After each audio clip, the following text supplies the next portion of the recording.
Tonight, you are going to wake up in colonial America, not in the middle of a battle, not at the birth of a nation, but in the dark, in the cold, beneath a rough blanket, with the faint smell of wood smoke already waiting in the air. And that may be the strangest part of all, because the real surprise of the past is not always war, or kings, or great events. Sometimes, it is simply a morning, a small, ordinary, half-lit morning in a world where nothing comes easily, where comfort is fragile, and where nearly every part of life begins with your own two hands. So for now, let everything soften. Let your breathing slow. Let the day loosen its hold. Let the room around you stay safe and quiet as your mind drifts somewhere older, dimmer, and much farther away. In a moment, you will open your eyes inside a life that feels almost impossible from here. And yet, for the people living it, it was only Tuesday, or Thursday, or some other unremarkable day before sunrise. That is where we are going tonight. Not into the grand history people usually remember, but into the kind they actually lived. Into the hush before a household wakes.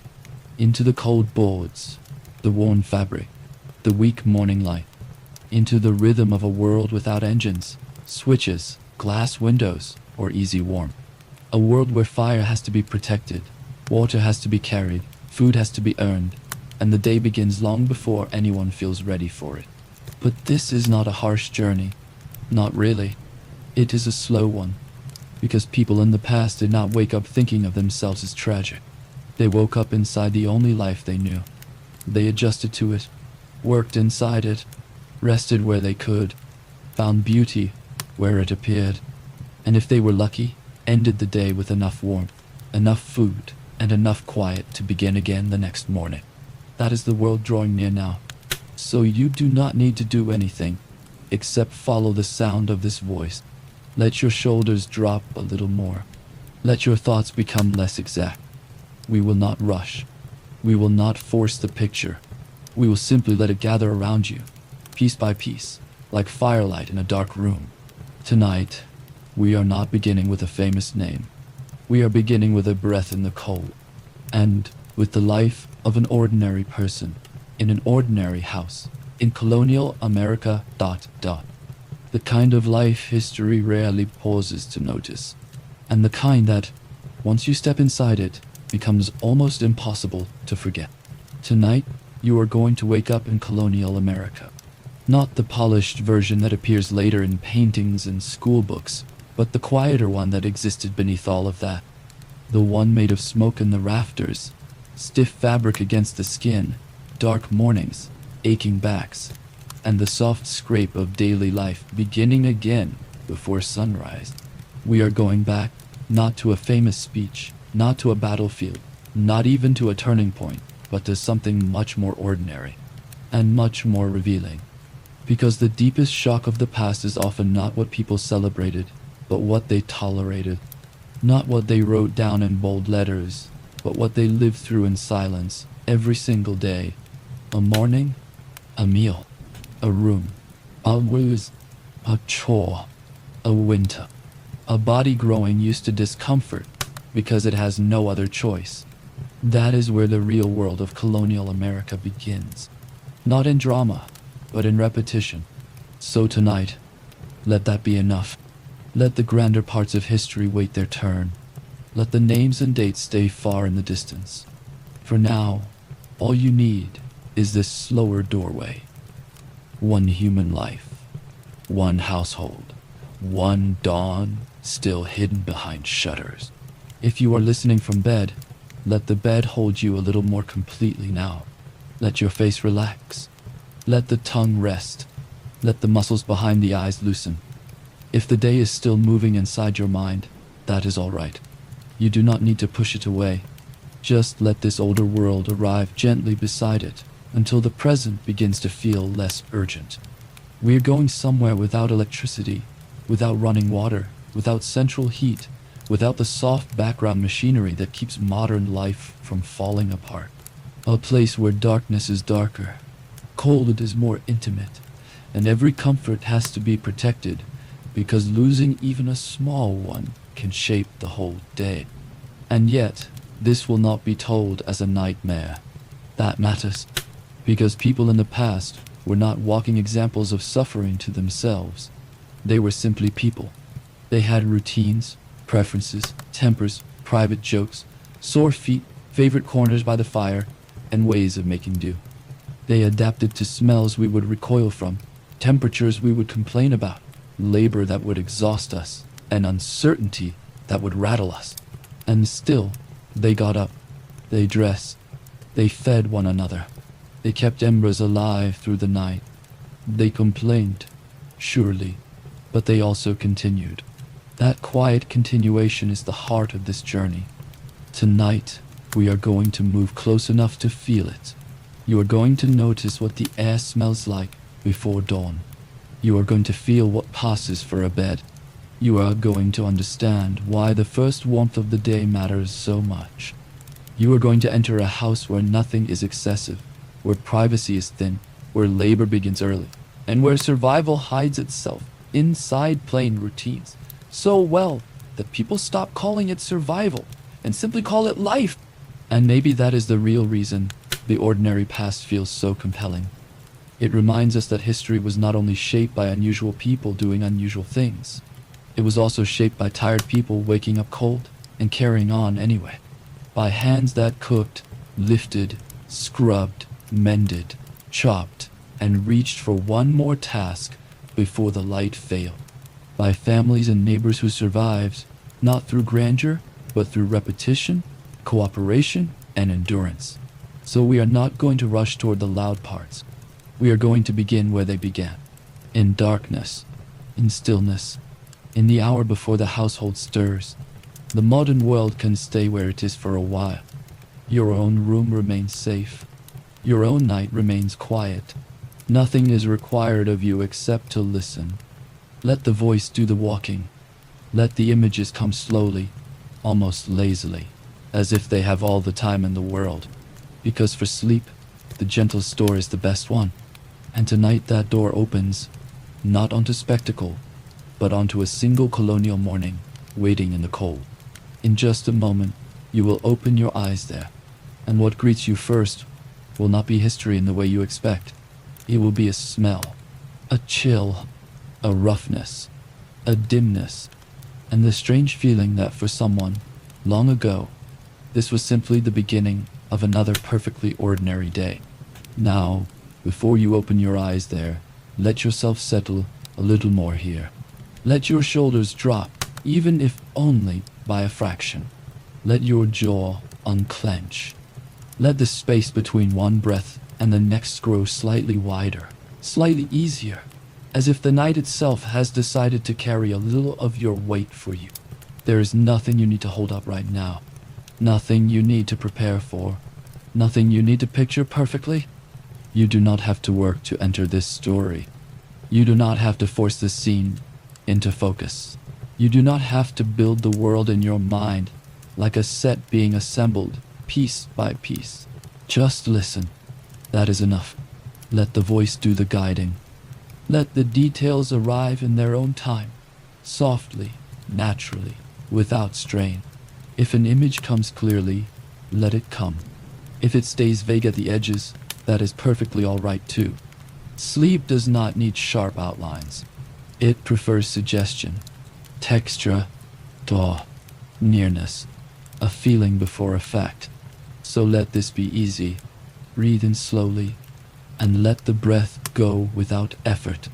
Again, if you like. Not deeply, not dramatically, just gently enough to remind your body that it is allowed to stop bracing. Your room is still here. The bed beneath you is still here. The air around you is your own air, familiar and harmless. Nothing in this journey is going to rush toward you. Nothing is going to demand alertness or pull you upright. We are not stepping into history as students, or tourists, or judges. We are simply letting ourselves drift toward it, the way a small boat drifts toward a quiet shore at dusk, with almost no sound at all. If thoughts are still moving through your mind, let them move. They do not need to be pushed away. They do not need to be solved before the story can begin. They can pass through in the background like distant lanterns, growing dimmer as they go. And while they do, let your body keep learning the slower rhythm. The forehead softens, the tongue rests, the eyes stop trying, the hands become still. Even the places that tend to stay slightly guarded, the throat, the chest, the belly, can loosen now, little by little, without being asked to do too much. This part is simple. You are not being tested. You are not being asked to remember names, dates, or lessons. You are not even being asked to imagine with precision. You are only being invited to follow a mood, a temperature, a dim shifting sense of somewhere older than the world you know. That is enough to begin, because history tonight does not need to be constructed. It only needs to be allowed to gather around you slowly, allowed to take shape the way darkness takes shape in a room when the last light fades, allowed to appear first as atmosphere, then as texture, then as life. And if that feels easier than trying to concentrate, that is because it is. You do not need to do anything at all. You only need to let the past move at its own pace. Let it come softly. Let it remain incomplete at first. Let it be more like weather than explanation. More like memory than instruction. The story will open on its own. Your only task, if it can even be called a task, is to stay comfortably still and let yourself be carried. So, stay here for one more easy breath. Feel how safe the present still is. Feel the quiet around you. Feel the support beneath you. This room is not going anywhere. This night is not asking anything more of you. And somewhere, just beyond that safety, gently, almost shyly, another world is beginning to draw near. Not loudly, not all at once, just enough to notice that the air seems different somehow. A little dimmer, a little colder, a little older. And then, in that stillness, before you see anything at all, something faint and unfamiliar begins to reach you. A strange smell, dry and smoky, with something earthy beneath it, as if the morning of another century has just leaned quietly into the room. Before you see the room, before you understand where you are, you smell it. That is how this world reaches you first. Not through light, not through sound, through the air itself. Wood smoke, old and settled, woven into everything so completely, it no longer feels separate from the room. Beneath it is something heavier, something earthier. The faint animal warmth of creatures kept close to the house. The sour trace of damp wool. The stale breath of sleep. The lived-in scent of bodies that work hard, rest lightly, and do not waste water on the kind of cleanliness your own century takes for granted. It is not a violent smell. Not exactly. But it is intimate in a way modern air rarely is. Nothing here has been filtered, sealed, deodorized, or pushed politely out of sight. Life is allowed to remain in the room. Fire remains in the room. Breath remains in the room. The night remains in the room. And for a moment, while you are still half asleep, your mind does not know what to do with that closeness. Then the cold finds you. It has been waiting there all along, patient and thin, resting against your face, slipping through the rough weave of the blanket, touching your wrists, your neck, the tip of your nose. It is not the sharp cold of stepping outside in winter. It is the indoor cold of a house that has never been fully warmed to begin with. The kind of cold that settles into wood, cloth, walls, and bone. The kind that teaches the body not to expect comfort too quickly. You are lying on something that gives way in strange places. A bed, technically, but only just. Underneath you is a frame of wood, simple and sturdy, with ropes stretched across it to hold the weight above. Over those ropes lies a thin mattress stuffed with straw or some other dry filling gathered from whatever could be spared. It is uneven, lumpy, slightly hollowed in the middle. Certain pieces press upward in ways that seem almost deliberate, as if the bed has chosen a few particular places to remind you of its existence. Your shoulder notices one. Your hip notices another. Your lower back seems to have been in quiet disagreement with the whole arrangement for several hours already. And yet, this too is ordinary here. That is one of the strange adjustments you begin making almost at once. The discomfort is real, but it does not carry outrage with it. No part of the room is apologizing. No one has designed this space to delight the senses. It is meant to shelter, to hold, to endure. And if it does that well enough, then it has done its job. The blanket over you is rough, but useful. Heavy in some places, thinner in others. It smells faintly of smoke as well, and of storage, and of the long company of human skin. The fabric against your hand is not smooth enough to disappear from notice. It stays present. It reminds you that cloth, here, is work made visible. Spun, woven, cut, stitched, repaired, saved. You shift a little, and the whole bed answers. A muted creak from the wood, a soft strain from the ropes underneath. Somewhere nearby, a smaller sound follows. Perhaps another sleep returning. Perhaps fabric brushing fabric in the dark. That is when you begin to understand that the room is not empty around you. It holds more life than you first realized. A whole household may be sharing this darkness with you, arranged in beds, trundles, pallets, corners, breathing, snoring lightly, murmuring in sleep. The privacy you are used to has not yet been invented here in any meaningful way. Night is communal. Warmth is communal. Space itself is shared more closely than your own body expects. You keep still. The darkness is not complete now, but it is close. There is a weak grayness somewhere ahead, a diluted patch in the room where morning is trying to arrive. Not openly, not generously, just enough to suggest where the wall might be, and where a window must be set into it. But the window is nothing like the one your mind first reaches for. No wide pane, no clean sheet of glass holding back the weather while letting in the world. Glass exists, of course, but not here, not casually, not as something every household can afford. What sits in the wall is smaller, meaner, less certain. Maybe shutters. Maybe a thin covering stretched across the opening to admit a little light and keep out some of the wind. Whatever it is, it has done an imperfect job. The room has kept the dark, but not the warmth. The cold under the blanket urges you toward movement, and slowly you begin to feel more of your own body. Stiffness first, your neck slightly wrong, your back not injured, exactly, but unconvinced. A heaviness in the legs that does not come from laziness, only from sleeping in conditions that never quite let the body forget itself. Even rest feels more physical here, more negotiated, more dependent on what the room can spare. And then there is your clothing. Or rather, the fact that you are still wearing it. Not every layer, perhaps, but enough that the boundary between sleeping and dressing has blurred. The fabric against your skin is coarse and familiar in the way repeated use makes things familiar, whether you love them or not. It scratches a little where it rubs. It has the faint stiffness of something dried near fire, worn often, washed rarely. There is no embarrassment in this, no sense of neglect. Clothing is not abundant enough to treat carelessly.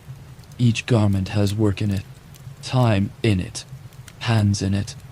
You wear it because it exists, because it lasts, because the day ahead will ask more from your body than elegance ever could. You breathe in again, more carefully this time. The smoke smell deepens. Now you can distinguish it better. Yesterday's fire, no longer lively, but not forgot. Ash, char, a trace of warmth that once was larger. It lingers in the room like a memory of evening, and with it come other notes, subtle but clear. Once they are noticed, the sweetness of dry straw, the blunt animal nearness from outside, the human closeness of a house that has been shut through the night. At first, everything feels foreign because your senses keep comparing it to what they know. But that comparison begins to loosen, because the body, when left alone, is surprisingly willing to adapt. Already the smell is becoming less startling than it was a moment ago. Already the scratch of cloth is becoming less like an intrusion and more like a fact. Already the cold is changing shape, no longer shocking, only present. Human beings are very good at turning conditions into background. Give the body a little time, and it will redraw the borders of normal. What would feel unbearable in the first minute becomes merely noticeable in the fifth, and perhaps forgotten by the 10th. That, too, is part of waking here. You slowly push the blanket aside. The air touches you more fully at once, and the chill sharpens.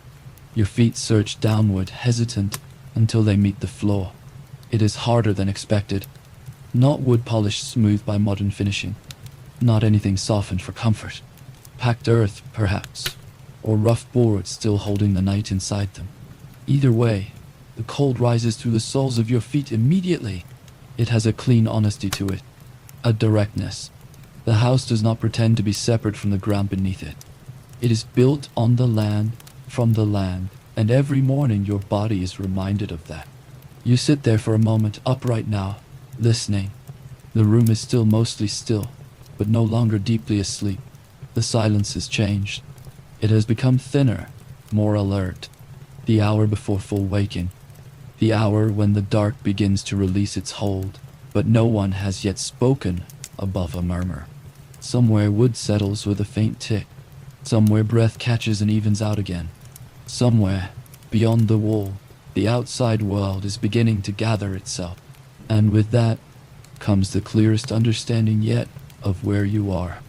In a world without easy warmth, without electric light, without hot water waiting in pipes, without soft mattresses, sealed windows, insulated rooms, or the quiet machinery that keeps modern life from scraping against the body.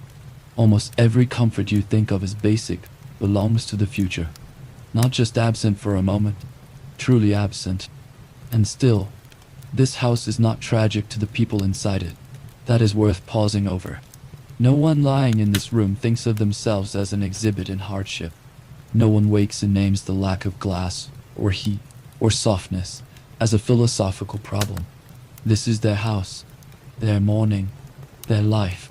Imperfect, uncomfortable, familiar. They know where the blanket is thin. They know how the cold behaves. They know how long the dark lasts at this hour, and what kind of day usually follows it. The room may feel severe to you, but to them it is simply the place where sleep ended and the next day begins. There is even, hidden somewhere inside all this roughness, a form of belonging. Not luxury, not ease, but the quiet belonging of repetition, of knowing where your hand will land in this sea. Dark, of knowing which floorboard complains, of knowing how the smell changes when rain is coming, of knowing that if the fire is coaxed back to life soon enough, the whole room will feel different by morning's full arrival. And now that arrival is beginning, very faintly, a little more light slips through the narrow opening in the wall. Not enough to brighten the room, only enough to sketch it.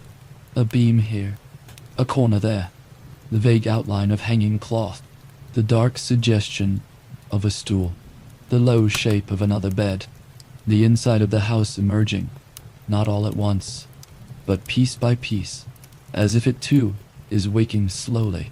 Then, almost before you notice the exact moment it happens, the house gives its first small sign of movement. A shift, a creak, the soft stir of someone else beginning to rise. Another creak answers the first one. Then a softer sound, a careful foot placed on the floor. Then the faint drag of fabric, the hush of someone wrapping a shawl tighter around their shoulders, the low wooden complaint of a room that knows exactly where white has shifted and where the day has begun. No one announces the morning. It gathers itself through small noises. A board under a heel, a hand finding a stool in the dark, a breath let out in a room still holding the last of the night. From somewhere near the hearth comes the light scrape of ash being moved. That sound is followed by a pause. Then another scrape, gentler now, as if practiced hands are searching through the gray remains of yesterday's fire for something still alive beneath it. You hear the faint clink of iron, the dry whisper of kindling, a hollow tap as a bit of wood, is set down beside the fireplace to wait its turn. Everything is quiet, but not sleepy now. Purpose has entered the room. Outside, the world is beginning too. A rooster breaks the dark with a ragged insistence that sounds less noble than the paintings later made it seem. Somewhere near the house, hens answer with restless clucking, shifting in their coop, already aware that they will soon be let out, fed, or disturbed by small hands reaching for eggs. Further off, there is another sound, lower and slower. The uncertain complaint of a cow, or perhaps the short, blunt snort of a pig waking to the cold. The settlement beyond this house is still half hidden by dawn, but it is stirring in much the same way. One fire, one bucket, one pair of feet at a time. Near you, someone lifts a wooden pail. The handle knocks softly against the side, then steadies. The sound is so ordinary here that no one seems to notice it. But once you hear it, it begins to define the whole morning. Water must be brought, always brought, not turned on, not expected to appear, not summoned through pipes hidden in walls. It belongs to distance, to effort, to arms and shoulders and trips made in weather of every kind. Another person crosses the room, and you can hear how the house shapes their movement. The floor gives a small warning at one step, stays quiet at the next. They know where to place their feet. They know which places creak and which remain silent. In a room this close, that knowledge matters. Morning begins not with privacy, but with coordination. Each life sliding around the others, not elegantly perhaps, but efficiently, as if the household has learned, over time, how to move as a single body. At the hearth, yesterday's embers answer at last. A faint crackle, a breath fed carefully through ash. Then a brief, orange pulse, small, but unmistakable. It is a modest triumph, quiet enough to be missed if you were not listening, but it changes the whole room. Not the temperature yet, not even the light by very much, but the mood of the morning shifts the instant those coals catch. Something has been recovered, something essential. A thread carried through the night has not snapped after all. A few more sticks are placed over it. Dry ones first, thin ones, then slightly thicker pieces once the little flame proves itself. You hear the restrained urgency in the movement. Fire cannot be rushed carelessly, but neither can it be neglected. It is not decorative here. It is not there for atmosphere or charm. It is the day's first task because the entire house depends on it. Warmth will come from it. Food will come from it. Water will be heated by it. Evening light, later on, will lean toward it again. A dead fire does not mean inconvenience. It means the whole rhythm of the house falters. That is why the person tending it moves with such attention, even before full dawn. Now the smoke smell changes. A moment ago it was old smoke, settled and stale, clinging to cloth and wood. Now fresh smoke begins to join it, sharper, drier, more immediate. It lifts into the room with the faint resin scent of new kindling and the darker note of wood beginning to catch. The air thickens slightly, though not unpleasantly. It is the smell of the morning opening. You are more awake now, and the room has started to reveal itself in fragments. The outline of the hearth first, broad and blackened. A place less built for beauty than for endurance. Hooks or irons near the fire. Tools with handles polished by use rather than design. A pot waiting to be lifted. A stool. A bench. Shapes that become familiar, not because they are elegant, but because they are always needed. Someone near the hearth rubs their hands together once for warmth. Someone else coughs, lightly, into the crook of an arm. A child, still mostly asleep, is urged upright with a whisper too soft to make out. There is no dramatic beginning to the household day. No single command, no bell. Just this gradual collecting of movement, as if the entire room is rising from the night in stages. And all the while, the cold remains.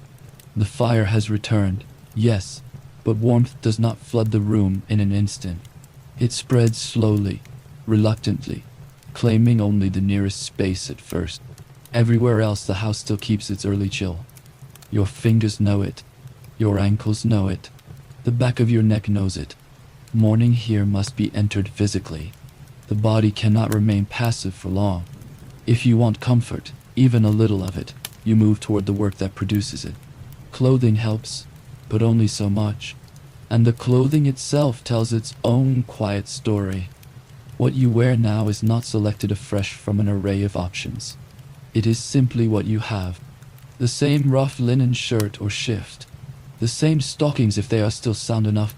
The same outer layer that has already learned the shape of your shoulders from repeated use. The fabric is sturdy, not soft. Practical, not flattering.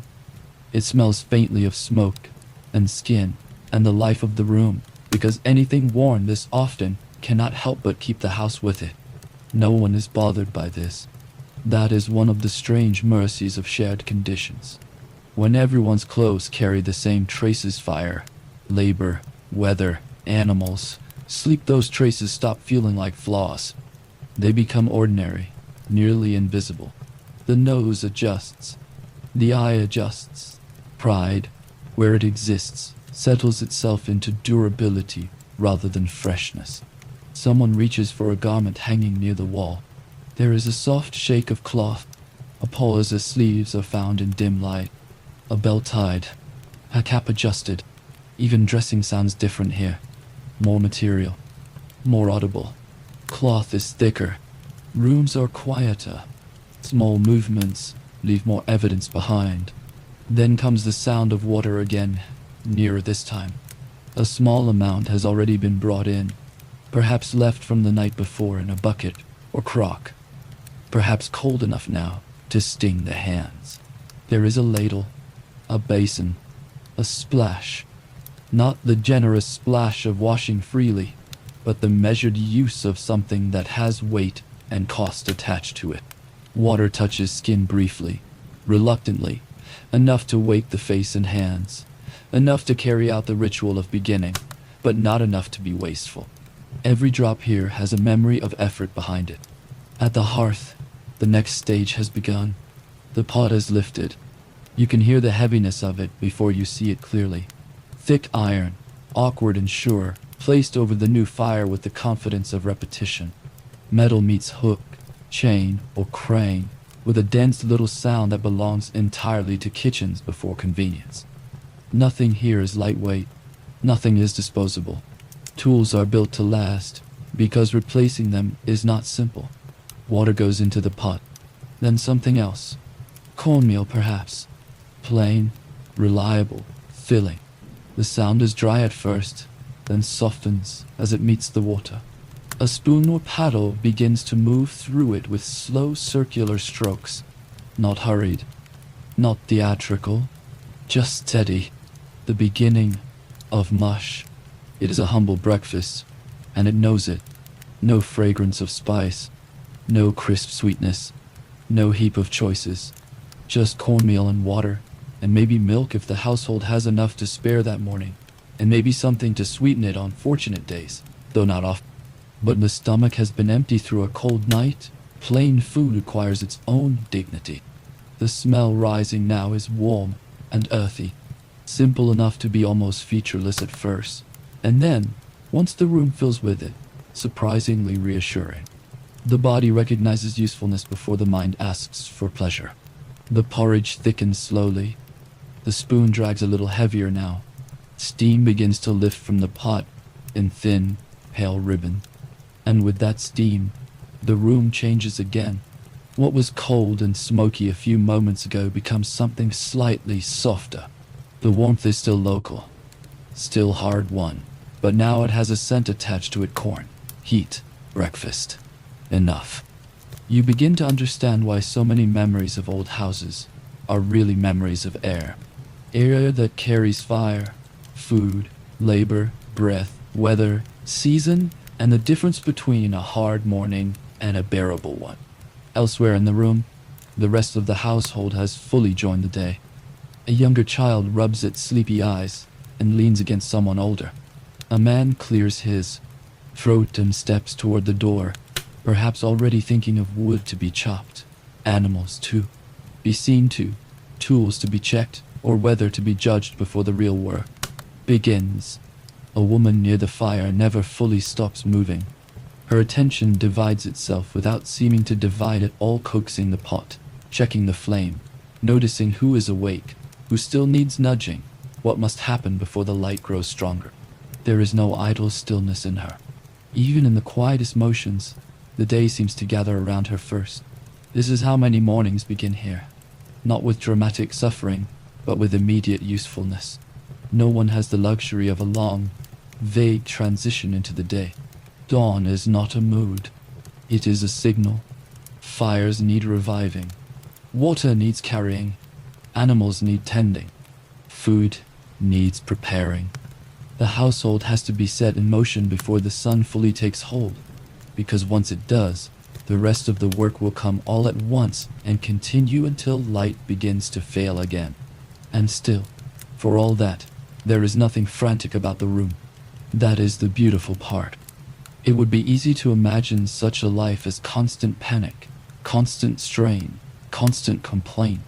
But most human beings, in most eras, learn to place their effort inside routines. That is how they bear it. Not by turning every task into a tragedy, but by repeating it until the body knows the sequence and the mind no longer resists each step. The fire is revived because it must be. The mush is stirred because that is breakfast. The clothes are put on because they are there. The day begins because it always does. And inside that repetition there is, strangely enough, a kind of peace. A spoon circling in a pot. A flame finding stronger wood. A child finally standing. The gray at the window lifting toward morning. No luxury, certainly. No softness in the modern sense. But enough warmth at the hearth to gather around for a moment. Enough food to smell before it is eaten. Enough light beginning to enter the room to make the shapes of things feel less severe. This is the kind of comfort the house can offer. Modest, temporary, and deeply appreciated. And perhaps that is why it feels more vivid than comfort usually does.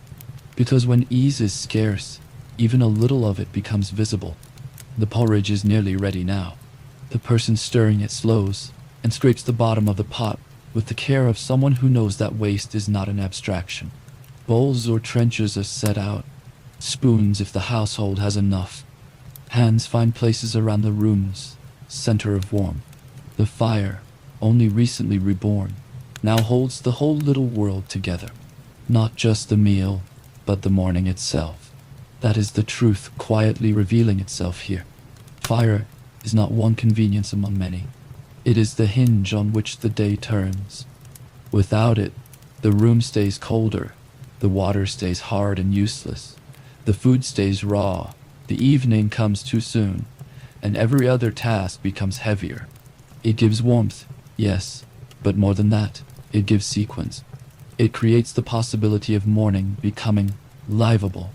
And so the house gathers around it as naturally as people gather around certainty. The smell of mush thickens into something almost comforting now. The first real light of day presses more confidently through the narrow opening in the wall. The room is no longer night and not yet fully day, but something in between, softened by steam, steadied by routine, made gentler by the faint beginning of warmth. And in that simplicity, it would almost be possible to forget how much effort this small piece requires. Almost.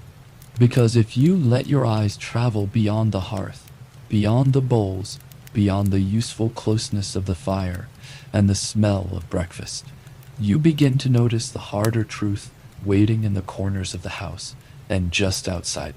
And little by little you start to understand the real cost of staying alive here.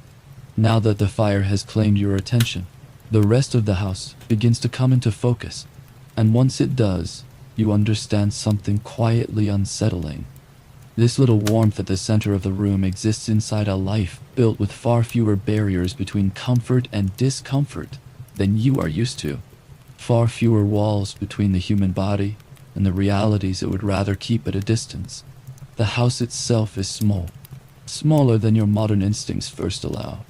From the outside, it may have looked sturdy enough in the pale morning light, with its pitched roof and its chimney, and its rough authority over the patch of ground it occupies.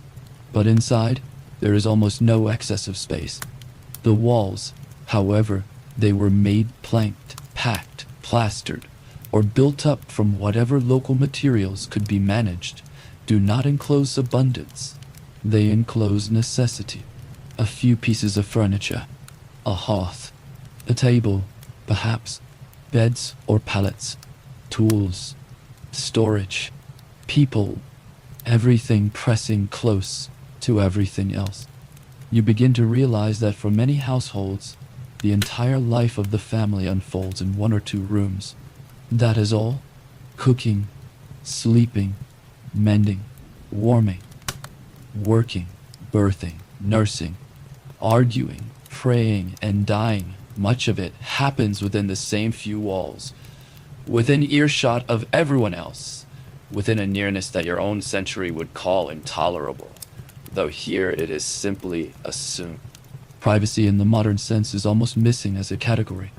There may be corners, there may be moments, there may be a curtain if the family is fortunate and the room allows for one, but there is rarely real separation. At night, bodies are laid down where they can be, parents close by, children close by, sometimes servants, sometimes kin, sometimes apprentices. In colder weather, closeness is practical. In all weather, it is ordinary. A life spent under one roof means learning to ignore what cannot be helped. Another person's breathing, another person's cough, another person's grief, another person's smell. The household is not arranged around individuality. It is arranged around survival. And if you lift your eyes toward the walls, the house tells the same story. Nothing here pretends to perfection. The surfaces are uneven, handmade, their slight irregularities visible even in dim light. One section may have been repaired at a different time from another. One beam may bear the marks of a tool more plainly than the rest. A wall might lean so subtly that you only feel it before you fully see it. This is not bad workmanship. It is lived workmanship. The accumulated record of weather, patching, practical decisions, and years in which labor had to be spent where it mattered most. Above you, the roof is another compromise with the world. It keeps out enough rain. Usually, it keeps out enough wind. Often, it lasts as long as materials and maintenance allow. And when it does not, the household learns where to place a basin, where to stuff a gap, where to pray a little harder during a storm. Houses in this world are not sealed against nature. They negotiate with it. They endure it. They are always a little vulnerable, always a little temporary in their own minds, even when they stand for decades. The floor beneath you, whether earth or rough boards, also belongs to that reality. It can be swept, but not purified. It can be tidied, but not transformed into anything like modern cleanliness. Ash drifts, straw breaks apart, mud finds its way in, dust settles. The line between house and world is thinner here. People track weather with them. Animals do too. And animals are never very far away. Even if they are not sleeping in the same room, they are close to the house, close enough to be heard, smelled, tended quickly, and protected. Chickens, pigs, perhaps a cow, perhaps goats, depending on the region and household. Their value is too great to leave to distance. They are food, trade, eggs, milk, manure, wealth in motion. Their nearness is practical, but practicality carries its own atmosphere. That is part of what your nose has been trying to sort out since waking. Smoke, certainly. Human bodies, yes. But also the fact that in this world, life is not neatly separated into sanitized categories. Cooking over here, waste over there, animals far away. Water secured and sealed, laundry hidden from smell, illness isolated behind clean walls. No, everything touches more than you expect. And once that thought arrives, another follows naturally.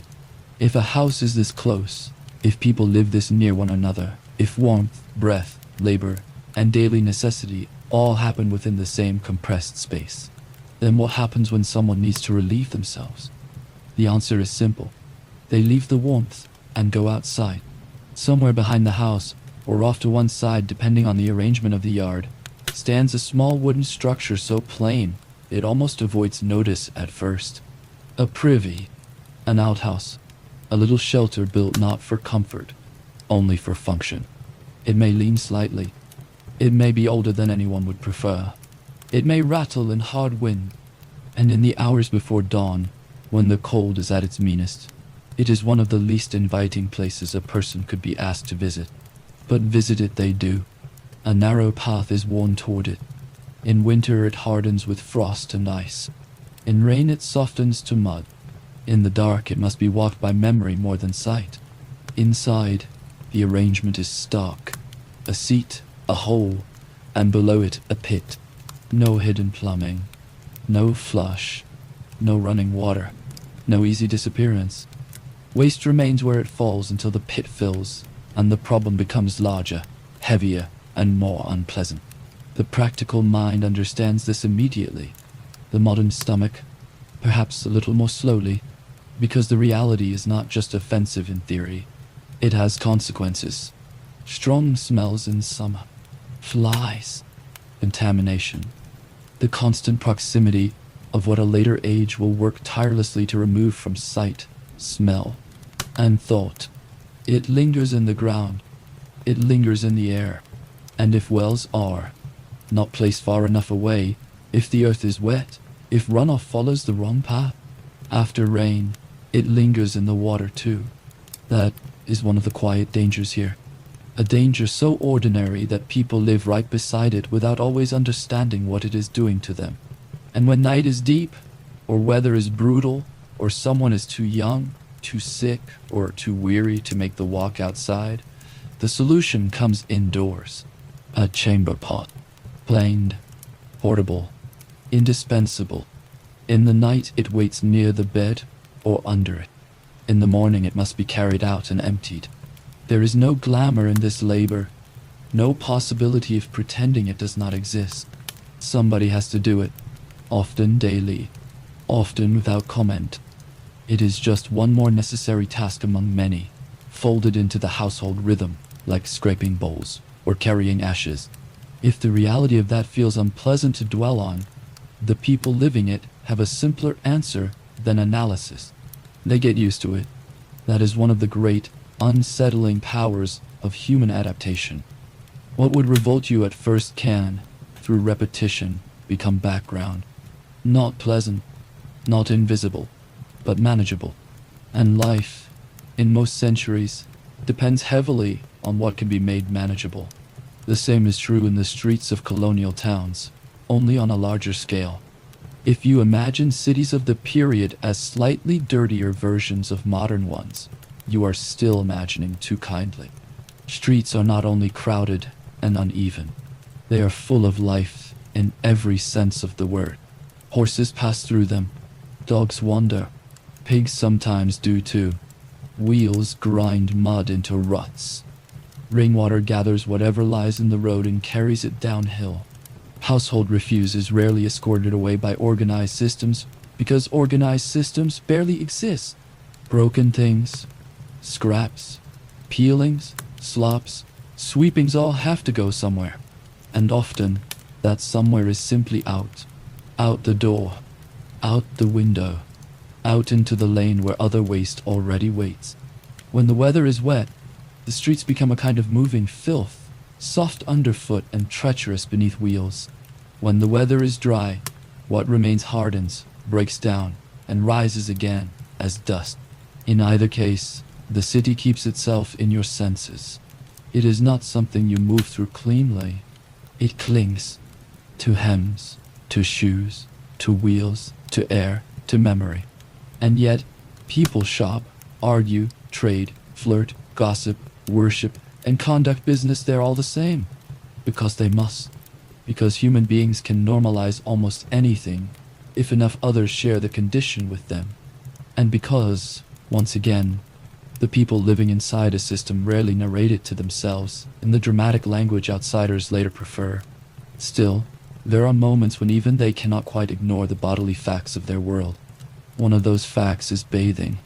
or rather, the near absence of it. You might expect people living amidst so much smoke, sweat, animal labor, and general closeness to wash themselves constantly in self-defense. But the logic of the era bends another way. Water has to be fetched, heated, carried, managed. Soap is harsh. Privacy is limited. Time is scarce. And many people simply do not believe that frequent bathing of the whole body is wise. Face and hands, yes. Perhaps arms. Perhaps the visible parts of the body that society and immediate function demand. But the idea of immersing the whole self in warm water on a regular basis belongs to a very different culture, with very different assumptions about the body, cleanliness, health, and convenience. Here, a full bath can seem impractical, unnecessary, or even vaguely suspicious in its indulgence. That is not because people enjoy dirt. It is because cleanliness means something different. Clean linen matters. A swept floor matters. A tidy room matters. A respectable appearance matters. But soap and hot water, lavished on the body from neck to toe, that can seem extravagant in labor, doubtful in medical value, and impossible to maintain. So people wash partially, selectively, strategically. They wipe down. They rinse what they can. They change garments when garments are available. They air things out. And beyond that, they continue with the business of life. Soap itself does not make this easier. It exists, certainly, but not in the mild and fragrant form your own time expects. It is often homemade, often rough, often made from fats and lye, the latter harsh enough to irritate or burn if not handled well. Useful, yes. Valuable, yes. Pleasant, not especially. The kind of thing more appreciated for its function than for its sensation. Clothing bears the burden of absorbing much that washing the body does not. But clothing cannot be washed casually either. Not when fabric is expensive in labor, when garments are few, when water is heavy, and when laundering is its own exhausting operation of heating, scrubbing, rinsing, wringing, carrying, trying, and hoping. So clothes, too, are worn longer than modern instincts would allow, then mended, patched, brushed, aired, and preserved until preservation is no longer possible. Hair adds another layer to the puzzle. For women, it is often covered. Caps, kerchiefs, cloths, partly modesty, partly habit, partly practicality. Covered hair stays more orderly in labor and requires less constant attention from the public eye. For men, styles vary by place, class, and period. But among those with means, wigs become common enough to create a small irony. In a world where regular bathing is limited, removable hair can seem, in some circumstances, easier to manage than the hair attached to your own head. Powdered wig can be brushed, aired, restyled, and replaced for appearance. It can also harbor its own little ecosystem of discomfort, because one thing you have perhaps been sensing all along now rises to the surface of the picture. Lice, not as scandal, as fact. Head lice, body lice, the tiny persistent companions of close living, layered clothing, irregular washing, shared beds, and dense households. They do not discriminate much between virtue and vice, or even always between wealth and poverty. To live in this world is to understand that some inconveniences are not signs of collapse. They are simply chronic, managed as best they can be, cursed perhaps, but rarely eliminated entirely. People comb, they pick through seams, they boil what can be boiled, they scratch discreetly, or not so discreetly. They endure. And here again, after the discomfort comes the softer truth. Human beings are astonishing in what they can absorb into normal life. What would become a major complaint in one era becomes a low steady nuisance in another. Not because standards are lower in some moral sense, but because available choices are fewer and tolerance grows around necessity like bark around a wound. Still, there is a cost to all this closeness, all this imperfect cleanliness, all this daily compromise, and it is paid in the body, A cut on the hand from a tool, a scrape on the ankle, a blister opened by repeated labor, a splinter missed, a toothache ignored too long. In your own time, these are annoyances, the kind of thing that interrupts the day but rarely threatens the life attached to it. Here, they belong to a darker category, because once skin breaks, danger enters. Once a tooth turns bad, the pain may deepen into fever. Once waste reaches water, once dirt reaches blood, once one person's sickness moves through a small room where others sleep and eat, the consequences are no longer modest. This is the part history often understates when it hurries toward politics or war. Many people in this world are not killed by epic events. They are killed by ordinary ones, by water that should have been safer than it was, by a wound that should have healed but did not, by fever carried through a household, by bowel sickness after contamination, by childbirth, by coughing illness, by the quiet chain reaction that begins with some tiny breach and ends with a grave. And because the causes are often ordinary, the fear is woven into everyday life rather than set apart from it. You do not have to march to danger. You can meet it in the yard, at the well, in the bed beside someone already ill, in the mouth of a child with a rising fever, in the hand that looked only slightly swollen yesterday and now burns to the touch. That does not mean people live in constant terror. It means they live in constant proximity to uncertainty. That is different, and perhaps even harder to fully imagine, because uncertainty becomes not an interruption, but part of the atmosphere, like smoke, like cold, like labor, like the understanding that almost everything essential depends on fragile conditions holding together one more day. Children suffer especially in such a world. Small bodies are less forgiving. Illness moves faster through them. Dehydration comes quickly. Fevers burn higher. Oh, that sounds mild at dusk, may become frightening by dawn. Many families know the sound of that fear too well. Many know the rhythm of waiting beside a small bed, hoping the body will turn back toward life on its own. Women carry another portion of risk in ways no household can ignore, though many try not to dwell on it too directly, unless necessity forces the issue. Pregnancy is common. Birth is common. Danger is common too. Every delivery asks the body to cross a threshold with little certainty about what waits on the other side. Midwives know a great deal through observation, practice, and inherited knowledge. They can comfort, advise, reposition, encourage, and sometimes save. But they work without the protections later medicine will take for granted. No sterile instruments in the modern sense. No antibiotics. No blood banks. No emergency surgery waiting nearby if something goes wrong. A birth may end in joy, relief, and exhaustion, or in bleeding that does not stop, or fever that arrives afterward, or a baby too weak to remain. These are not rare tragedies in the background. They are familiar possibilities built into the shape of life, which may sound unbearable to you. And yet here comes that strange truth again.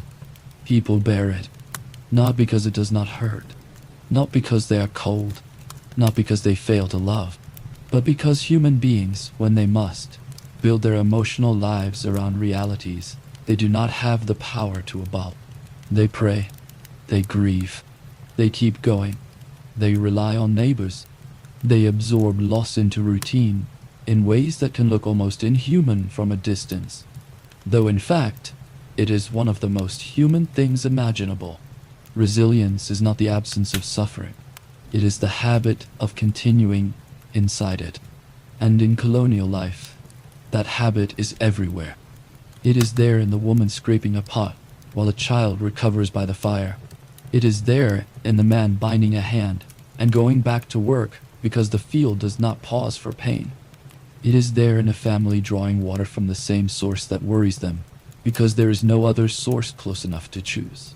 It is there in the careful maintenance of linens, tools, routines, and little domestic rules meant not to eliminate danger entirely, but to hold it off where possible. That is the softer side of this harsher picture. People do not simply live in filth and surrender. They cope, they invent habits, they manage as well as they can with the knowledge available to them. They open windows when weather allows. They sweep, they scrub what they are able. They burn herbs or pleasant-smelling things when they have them. They air bedding, they boil garments. They learn which wells seem safer. They watch one another's faces for the first sign of illness. They create islands of order inside a world that rarely offers total control. And the remarkable thing is that, after a while, much of what once seemed shocking settles into the background of daily life. The smell becomes less distinct. The chamber pot becomes just another object to be handled. The walk to the privy becomes another path worn into the morning. The street becomes the street. The soap becomes the soap. The little itch at the collar becomes something to manage later. Normal does not mean pleasant. It means repeated. And repeated things, however strange, gather a strange gentleness around them simply because they are known. So yes, from where you stand now, the world is rougher than you first imagined. Closer, dirtier, more physically intimate with the facts of living and dying. But it is also more comprehensible than it first appeared. Because the people here have not stopped being people, just because their standards of comfort differ from yours. They still crave warmth. They still prefer clean things when they can get them. They still seek relief, dignity, order, and small improvements. They still notice what is unpleasant. They simply do not have the luxury of treating every unpleasantness as extraordinary. And perhaps that is what makes this world feel so powerful once you remain in it long enough. It forces you to see how much of survival depends not on ideal conditions, but on adaptation, on routines, on community, on bodies learning what to endure. And then, once the morning has accepted all of that as normal, those same bodies still have to rise, step out into the day, and work from sunrise until the light goes thin again.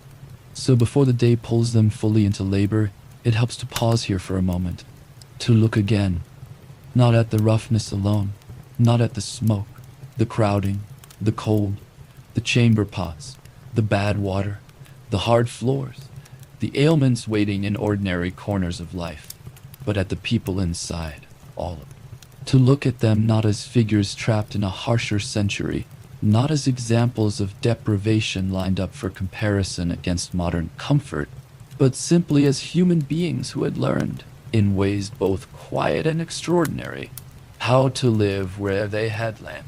That is the softer truth beneath everything you have seen so far.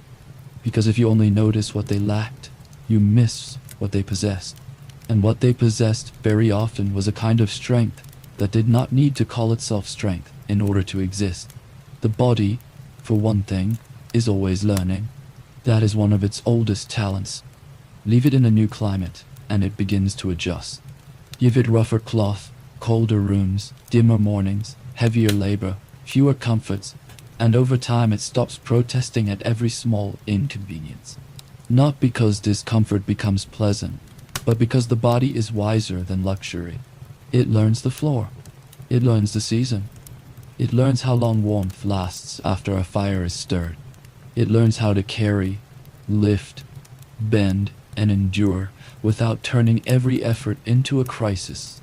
A modern body, brought suddenly into colonial life, would feel assaulted by almost everything.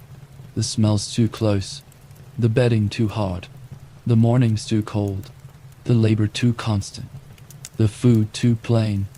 But a body raised in that world does not experience it in the same exaggerated way. It is trained by repetition, hardened, yes, but not in a bleak or joyless sense, simply educated by necessity.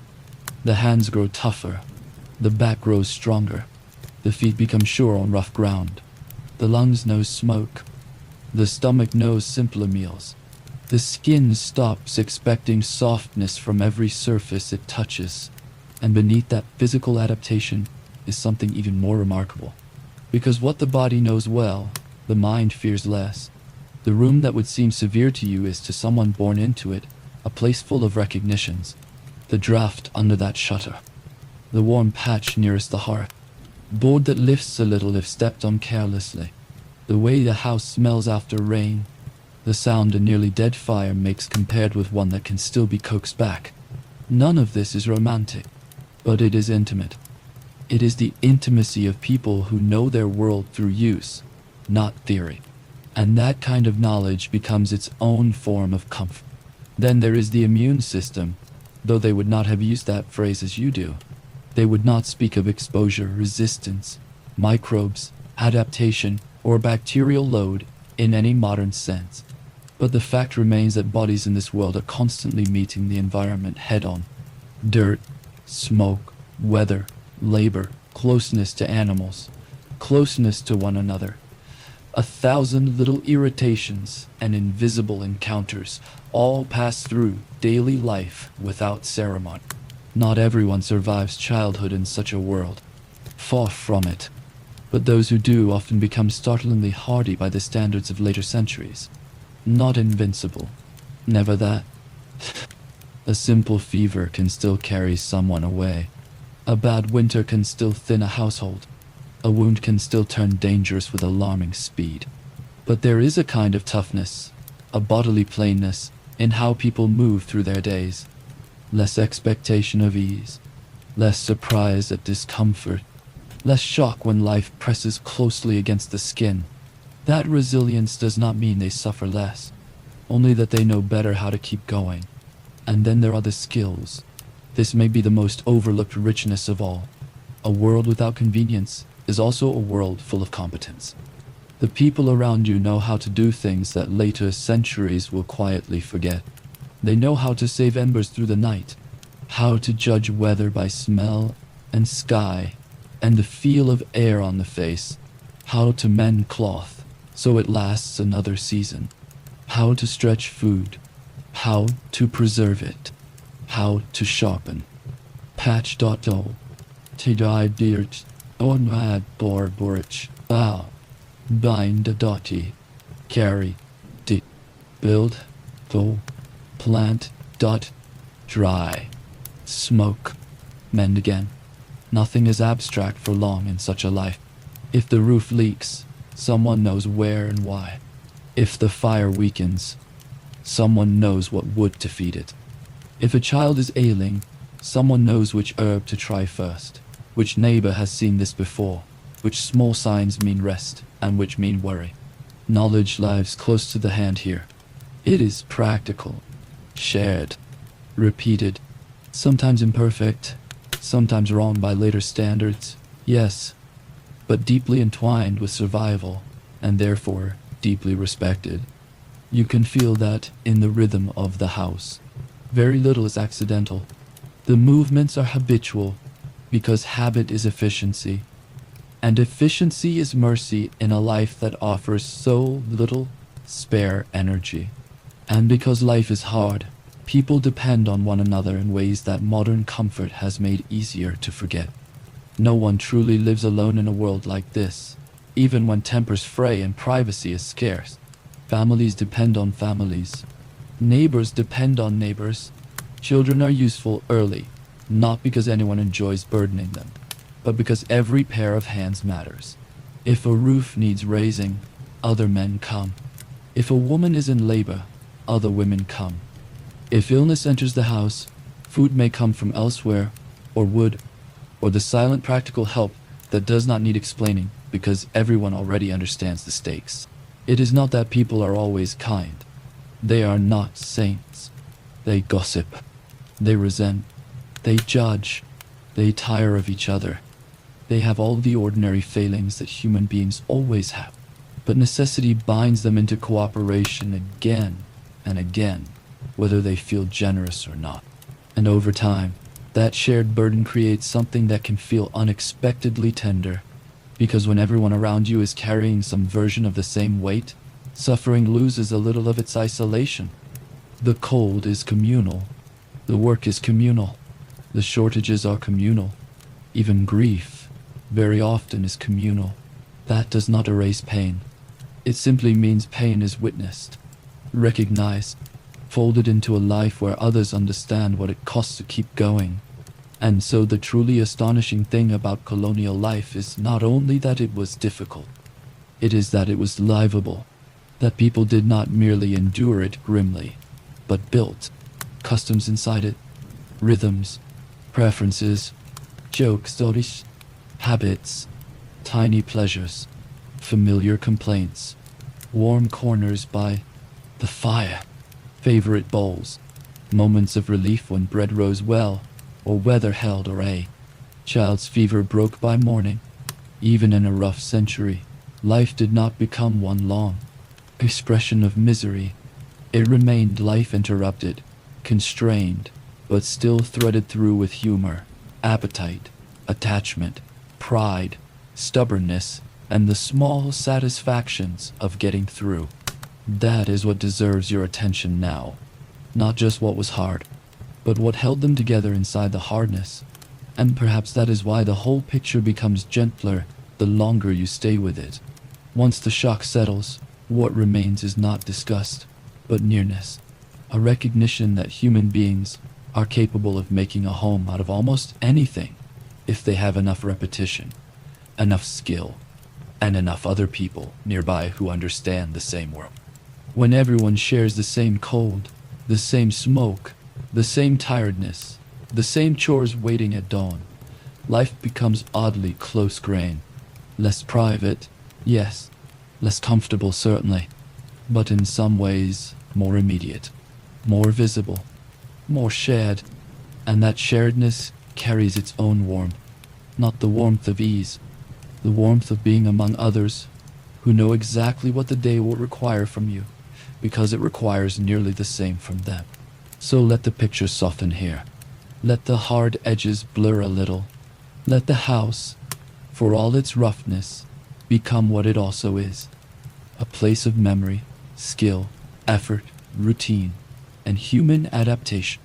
A place where life continues not because conditions are ideal, but because people are astonishingly good at learning how to live inside the conditions they have. And now, as the first true light strengthens at the window and the room shifts fully from waking into action, the softer pause begins to close. The sun is climbing, the fire is steady, breakfast is nearly gone, and the heaviest part of the day is only just beginning. The bowls are scraped clean more than emptied. No one lingers over breakfast for long, not because the food is unwelcome, but because it is fuel, and fuel belongs to motion. The last warmth of the mush settles in the stomach. The fire is adjusted so it can hold through the next task, and almost at once the room begins to loosen itself into separate paths of labor. Morning in colonial America does not unfold as a sequence of choices. It unfolds as a chain. One task pulling the next behind it, each one already waiting before the first is done. A bucket is lifted. A door opens. Cold air enters, brightening the senses in a single breath. And the day, real and physical and inescapably busy, begins. Outside, the ground still holds the damp memory of night. The earth is firm in some places, soft in others. The yard around the house is not ornamental. Nothing about it has been arranged for pleasure first.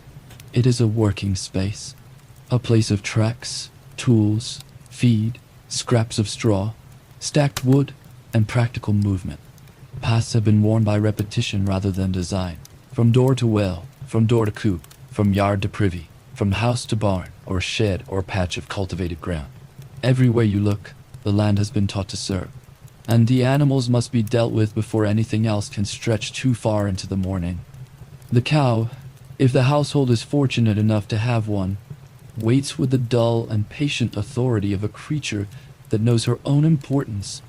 Milk is not a luxury here. It is possibility. It can be drunk fresh if used quickly, turned to butter if there is cream enough, transformed into cheese if skill and conditions allow, worked into a dozen forms of usefulness before the day has fully opened. But first, it has to be drawn from the animal by hand. Someone comes with a stool, a bucket, calm hands. There is no machine to do the polite invisible part of the work. No humming apparatus, no stainless order, no chilled storage waiting nearby. Only the body of the animal, the body of the human beside it, and a skill learned by doing. Fingers close, pull, release. Close, pull, release.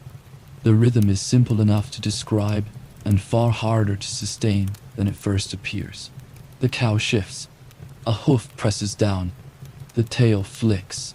The air is cold, but the milk arrives warm, striking the inside of the bucket in thin, bright streams that sound almost cheerful in the quiet of the barn or yard. It takes time. Everything takes time. That may be the first great truth of the day. By the time enough milk has been drawn, the hands are already chilled from air and warmed from labor at once. The bucket must be carried without spilling. The cream, later, may be saved and poured into a churn. And churning is its own little discipline of patience. A stick rising and falling, or a handle turned over and over while the cream slowly surrenders itself into butter and buttermilk. There is no dramatic moment when this changes. Only resistance, repetition, and then, almost surprisingly, success. Matter becoming food through persistence. If milk is abundant, some may be heated and coaxed into curds. Cheese begins not in romance, but in chemistry managed through habit. Warm the milk. Add what must be added. Wait. Watch. Separate. Gather. Press. Salt if salt is available. Then store it with hope and caution, because anything preserved is really a wager placed against time. Nearby, the chickens create a different kind of urgency. They do not wait with the solemn usefulness of the cow. They scatter, protest, peck, and mutter as if every morning has taken them by surprise. Children often help here, or are sent here because the task is small enough to be trusted to them and useful enough to matter. Eggs must be gathered before they are broken, stolen, hidden too well, or left to chill too long in bad weather. Small hands reach beneath feathers. A basket grows heavier by degrees. There may be triumph in finding more than expected, and mild disappointment in finding less. Even a child learns quickly in this world that food does not appear. It is collected, carried, guarded. By now the men, older boys, and anyone else needed in the fields are already turning toward the larger labor waiting beyond the house. And the fields are nothing like the tidy images that later centuries prefer. They are imperfect, stubborn, half-conquered ground. Fields pulled out of forest at enormous cost. Fields still full of reminders that the forest was there first. Tree stumps remain where roots could not yet be fully removed. Stones work themselves upward through the soil season after season, as if the land refuses to stop offering resistance. The ground may be rich or thin depending on region, but even rich ground demands the same thing at the beginning: force. Plowing is not a clean line drawn through obedient earth. It is negotiation backed by muscle. If there are oxen or horses to pull the plow, someone must guide them, and someone must manage the blade biting into the soil. If there are not, the work grows heavier still. The plow jerks against roots, catches on stones, slips in uneven places, and demands constant correction. Every pass costs the arms. Every furrow is earned. The body leans into the task not with elegance, but with repetition. Step, push, guide, recover. Step, push, guide, recover. The sound of it is its own kind of rough music. Wood, leather, breath, hoof, soil. And even once the earth has been opened, nothing is finished. Seeds do not sow themselves. A hand reaches into a sack. Kernels, grains, or seeds are measured by instinct, not by convenience. Spacing matters. Depth matters. Too shallow and birds will undo the work by noon. Too deep and nothing rises. A pointed stick may open the earth. Fingers may close it again. Over and over, the field is planted one decision at a time, though the decisions have become so familiar that they now resemble rhythm more than thought. In some places, crops are grown with an intelligence older than the colony itself. Corn beside beans, squash below, plants helping one another share soil, shade, and structure. Not because the work becomes easy, but because generations have watched the land closely enough to notice what companions it allows. You can feel, hear, that survival is not only brute force, it is attention, patterns remembered, timing learned, and once the seeds are in, another stretch of labor begins that is even less glamorous, and no less necessary. Weeding. Body bends. The hoe rises and falls. Rows extend farther than they first seem. A weed left alone today is trouble tomorrow. Too many weeds, and the crop loses the contest for water, sun, and root space. So the work continues under increasing light, under warming air, with dust at the ankles and sweat beginning to gather where cloth meets skin. Chop, step, pull, clear. Chop, step, pull, clear. It is work that can empty the mind in one moment and tire it in the next. The body settles into monotony because monotony is efficient. And later still, when seasons turn, the harvest arrives with its own heavy abundance. Corn pulled and piled, grain cut by hand with a blade that rewards skill and punishes carelessness. Bundles tied, sheaves lifted, carts loaded. Then the grain must be threshed, beaten free from stalk and husk, and after that winnowed, tossed into moving air so the lighter chaff can leave and the heavier grain can fall back where it belongs. Nothing is singular. Every task has another task nested inside it, and another inside that. This is the second great truth of the day. Work here is never only the work you can see.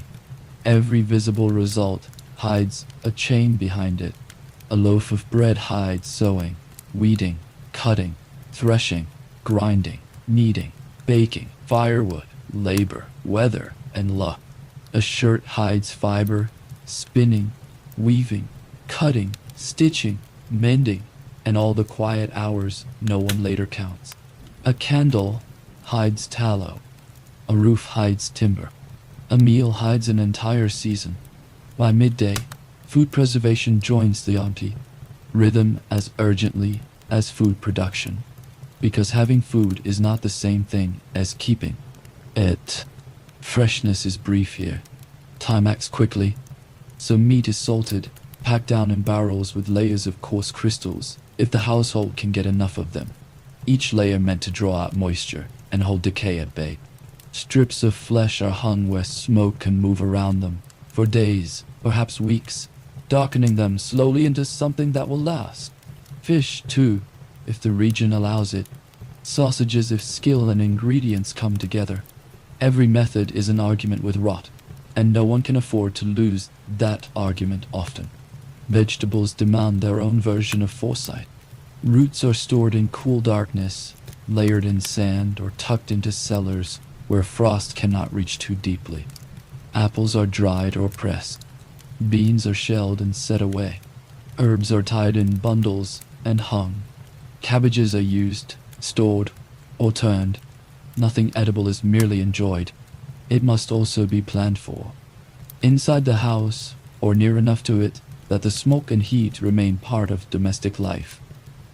Women's work continues with a constancy that is easy to underestimate because so much of it happens in repetitive motions rather than dramatic exertions.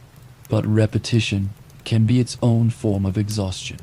Flax, wool, thread, cloth, none of these are abstractions. They begin in rawness. Fibers must be cleaned, sorted, combed, drawn out. Then comes spinning, that strange meeting of delicacy and endurance. A wheel turns. Fingers feed the fibers forward in a controlled stream. Twist enters them and becomes strength. If the hand is clumsy, the thread thickens or breaks. If the hand is practiced, the line runs on almost magically, one long continuous possibility winding onto itself. The sound is subtle, easy to miss unless you sit near it. The wheel's low hum, the faint dry whisper of fiber passing through the hand. Hours can disappear there, not because the work is light, but because it is exact and endless all at once. Later the thread goes to the loom, and the loom asks for another kind of attention entirely. Tension, order, gap. crossing threads. Feet, hands, shuttle, rhythm, back and forth, back and forth. Cloth does not arrive as cloth. It arrives slowly, line after line, structure accumulating beneath disciplined motion. A piece large enough for a garment may represent days of concentrated work before it is even cut. Then comes sewing, and sewing is time made visible in the smallest units imaginable. Stitch by stitch, seam by seam, needle in, pull through, needle in again. Good clothing lasts because someone spent patience on it, because someone folded labor into every inch of it while firelight wavered nearby and other household tasks competed for notice. At the same time, food still has to be made for the day itself, not only stored for future hunger. The hearth works almost without pause. Pots are moved closer to heat or farther from it. Bread dough, if there is bread to be made, must be mixed and kneaded with hands that have already done other work. Ashes must be managed. Water must be reheated.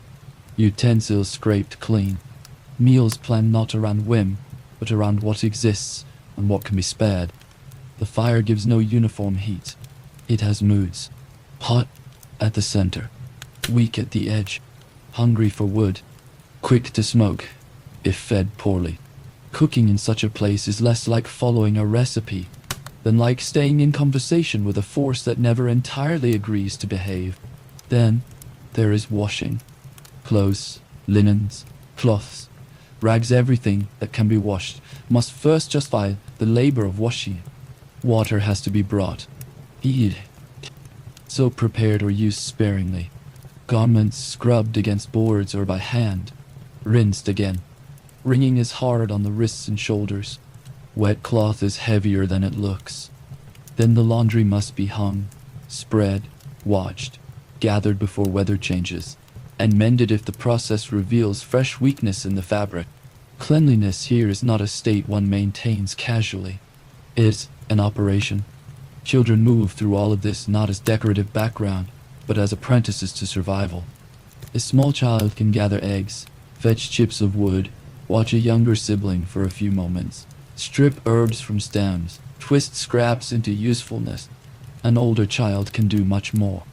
Lead a cow, scare birds from crops, weed a row, stir a pot, mind the fire, spin at a smaller wheel, card wool, shell peas, sweep, all dot, learn. The work teaches not only skill, but tempo. Children absorb the truth of the household through repetition before they can name it aloud.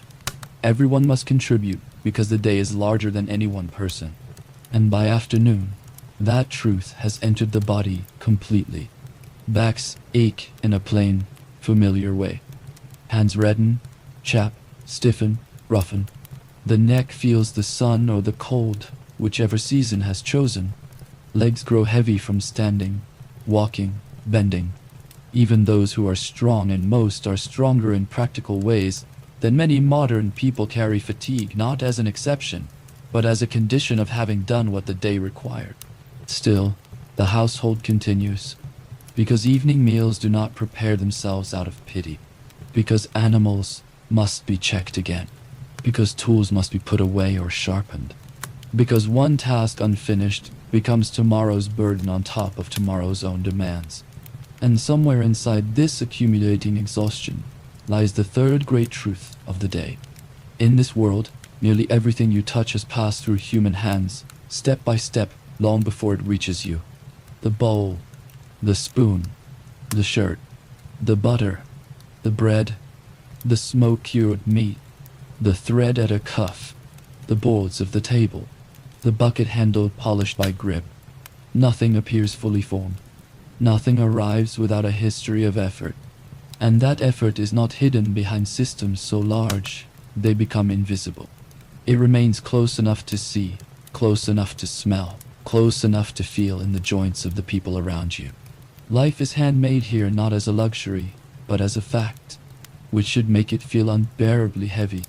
And sometimes, surely, it does. But there is another feeling mixed in with the heaviness, and it grows clearer the longer the day goes on. A steadiness, not joy, in the sentimental sense. Not ease, but a steadiness born of sequence, one thing leading to another. Fire becoming food, milk becoming butter, wool becoming thread, thread becoming cloth, seed becoming harvest, labor becoming supper, day becoming shelter from night once more. The repetition wears the body down, yes, but it also holds life up. It gives shape to time. It gives meaning to effort. It lets people feel, however briefly, that the world remains in order because they have helped keep it so with their own hand. And that may be why the labor, for all its weight, has a rhythm almost gentle in memory. Bucket dotted, stool, dot, milk, dot, dot, field. Oh, dice, wheel, needle, pot, dot, dough, ash, hands, again, again, again, until the day itself seems to rock on that rhythm, carrying the household forward one plain necessary motion at a time. But for all this shared labor, not everyone in colonial America bears the same burden in the same way, or wakes to the same kind of mourning, or measures comfort by the same narrow means. Now, let the picture widen a little. Step back from the yard, the field, the churn, the loom, the long laboring day of one household, and you begin to see something else. Colonial America is not one single life repeated endlessly from cabin to cabin. It is a patchwork, a hierarchy, a set of worlds touching one another without ever becoming fully the same. The smoke may rise from many chimneys. The mornings may begin in cold rooms across the colonies. But what waits after dawn depends very much on who you are, what you own, where you are, what you live, and what kind of work expected to do. That, too, is part of the truth, because hardship is widely shared here, yes, but it is not evenly distributed. If you are born into the wealthier ranks of colonial society, the day begins with more softness between your body and the world. Not softness as your own century understands it, perhaps, but noticeably more of it than a farming family could expect. The room may be larger, the bedstead sturdier, the mattress filled with feathers instead of straw, the blanket heavier in a pleasant way instead of merely useful. Light may enter through actual glass, imperfect and costly though it is, rather than through a shuttered opening that admits the dawn only in fragments. The floor beneath your feet might be wood, not packed earth. The walls might be finished more carefully. There may be several rooms instead of one. A parlor, a dining room, separate chambers, a stairway that announces status simply by existing. And somewhere in the house, other people may already be moving on your behalf. A servant tending the fire, a maid carrying water, an enslaved person preparing food in a kitchen that the family uses but does not fully inhabit with their own labor.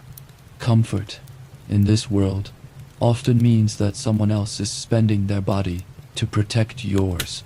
Your clothing, too, tells the story at once. Finer linen against the skin, wool that has been better woven, silk, if the family is truly prosperous and willing to display it, buttons that are decorative as well as useful, buckles polished enough to catch candlelight, garments cut by trained hands instead of improvised from necessity. A wealthy man may dress not only for weather and labor, but for rank. A wealthy woman may wear stays, layered skirts, a fitted gown, and fabrics dyed in colors, whose expense is hidden in their beauty. And yet, even here, the century still makes its demands. There is no central heat, no instant hot water, no electric light waiting to remove darkness from every corner of the house. Candles must still be made or purchased. Fires must still be laid and fed. Windows may be glazed, but winter still presses against them. The richest household in the colonies still belongs to a world of drafts, smoke, wax, ash, inconvenience, and physical maintenance. Wealth stretches the distance between you and discomfort. It does not eliminate discomfort altogether. Then there is the broad middle, The people sometimes called the middling sort, though there is nothing especially small about their importance. These are merchants, shopkeepers, millers, printers, blacksmiths, carpenters, coopers, tailors, shipwrights, apothecaries, men and women, whose work is not the endless agricultural rhythm of the poorest households, but neither is it the relative ease of landed wealth. Their labor is skilled. Their days are shaped by tools, customers, materials, and reputation. They may own property. They may read widely. They may keep apprentices. They may rise in standing if fortune and discipline stay with them. In some ways, they represent the colony becoming more than survival becoming economy. Exchange, craft, ambition. A blacksmith's day begins in heat instead of frost. Step into his workshop and the air feels altogether different from a farmhouse morning. Not clean exactly, but alive in another register. The forge breathes. Bellows feed it. Iron glows, then darkens, then glows again. Sparks leap. Hammer strikes metal with a sound that seems too hard and bright to belong to the same sleepy world as mush and morning smoke. Here labor is still bodily, still relentless, but it has precision of another kind. The blacksmith is not merely strong. He must know timing, color, temperature, weight. He must read iron as a farmer reads weather. The same is true of the carpenter. Wood does not become a table, a chest, a frame, a chair, or a door because someone wants it to. It becomes those things through measurement, cutting, fitting, shaving, planing, joining. The hand must be taught. The eye must be trustworthy. A good piece of furniture or well-fitted beam contains not only labor, but judgment. The colony depends on these people just as surely as it depends on those who sow grain or milk cows. And then there are the towns. Not modern cities, not yet, but busy enough to feel like a different rhythm of life altogether. In Boston, New York, Philadelphia, Charleston, and other growing centers, the day begins to the sound of wheels, voices, church bells, market calls, boots on boards, and cargo shifting on docks. Streets are narrow, crowded, often muddy, often foul, but busy, always busy. You can feel trade in the air. Barrels, rope, fish, cloth, paper, tobacco, rum, imported ceramics, iron tools, books, nails, sugar, tea. Goods move. News moves with them. So do gossip, rumor, and politics. A town offers a luxury the farm often cannot: specialization. You do not have to make everything yourself if you can afford someone else's skill.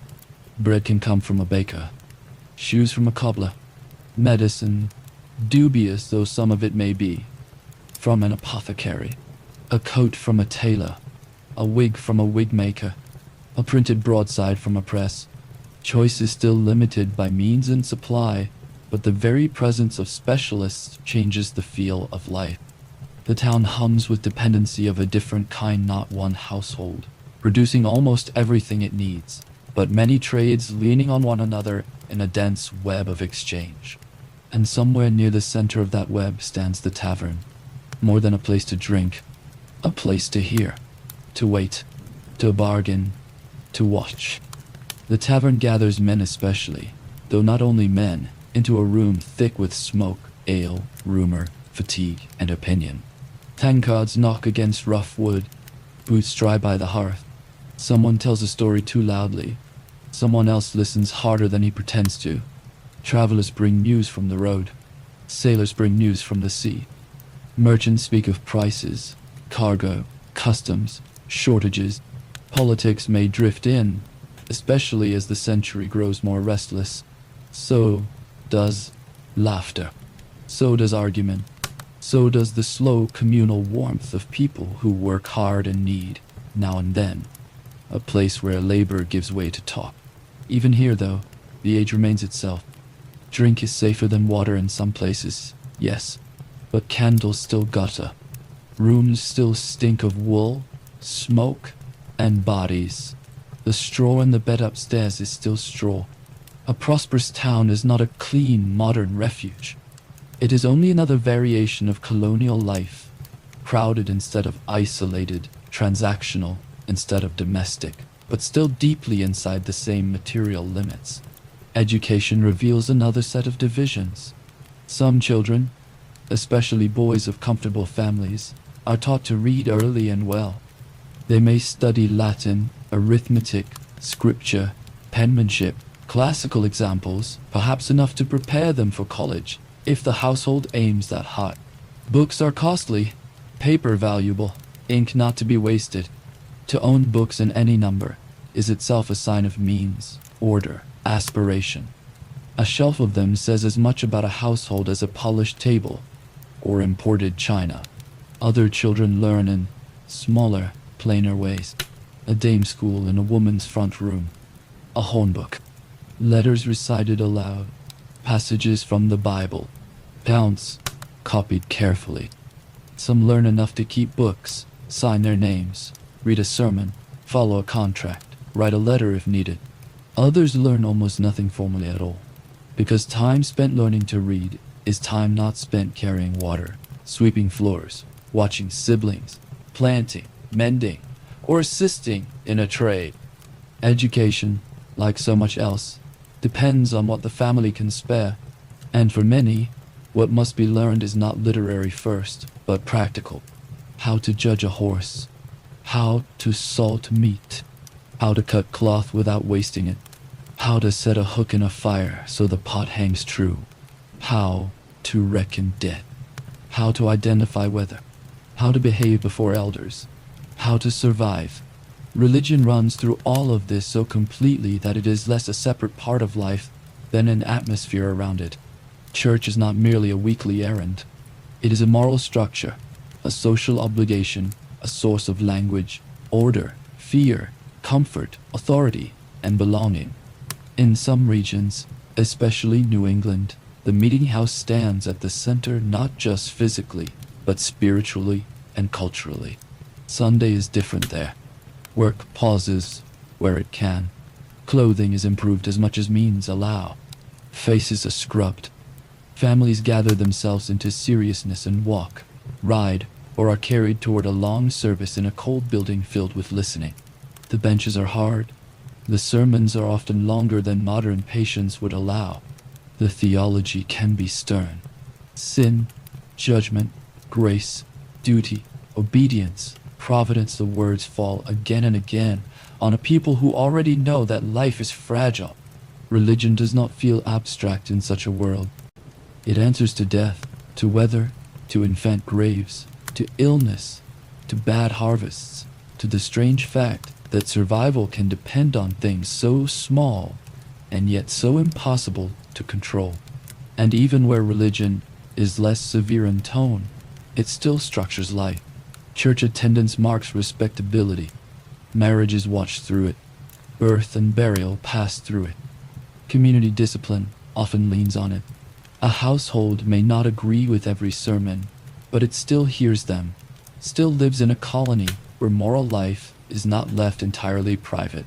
Yet church is not only pressure, it is also gathering.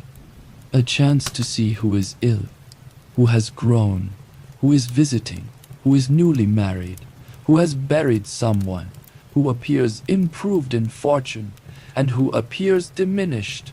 Community scattered across farms and lanes finds itself visible there. After service, people linger, exchange news, offer sympathy, measure one another, feel, if only briefly, the strange comfort of being part of something larger than the labor of one household. That same communal instinct appears in more practical forms too. A barn raising, a house raising, a quilting gathering, a husking bee.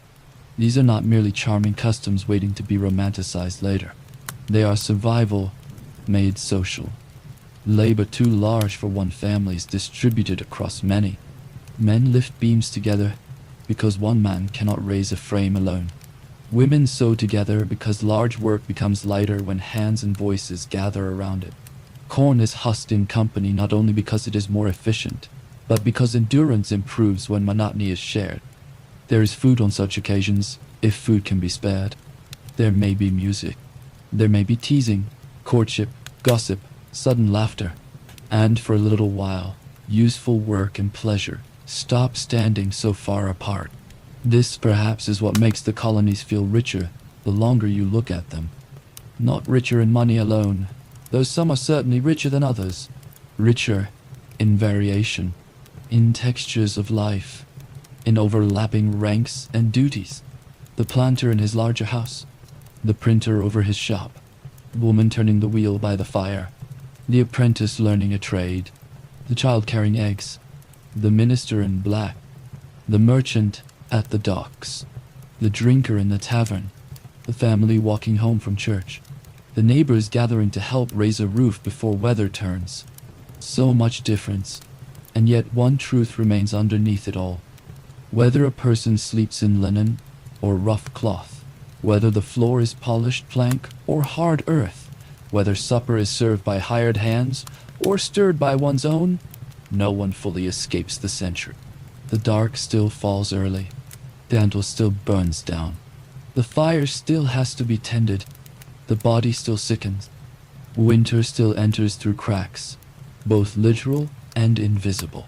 The distance between rich and poor is real, sometimes enormous, but the distance between all of them and the limits of their age is smaller than any of them would like. And because of that, evening has a way of leveling things, if only slightly. As the light fails and windows darken, as road noise softens and work is laid down for the day, households across the colonies draw inward toward the same ancient center. Warmth, food, company, and the need to get through the night. Firelight makes all rooms a little alike.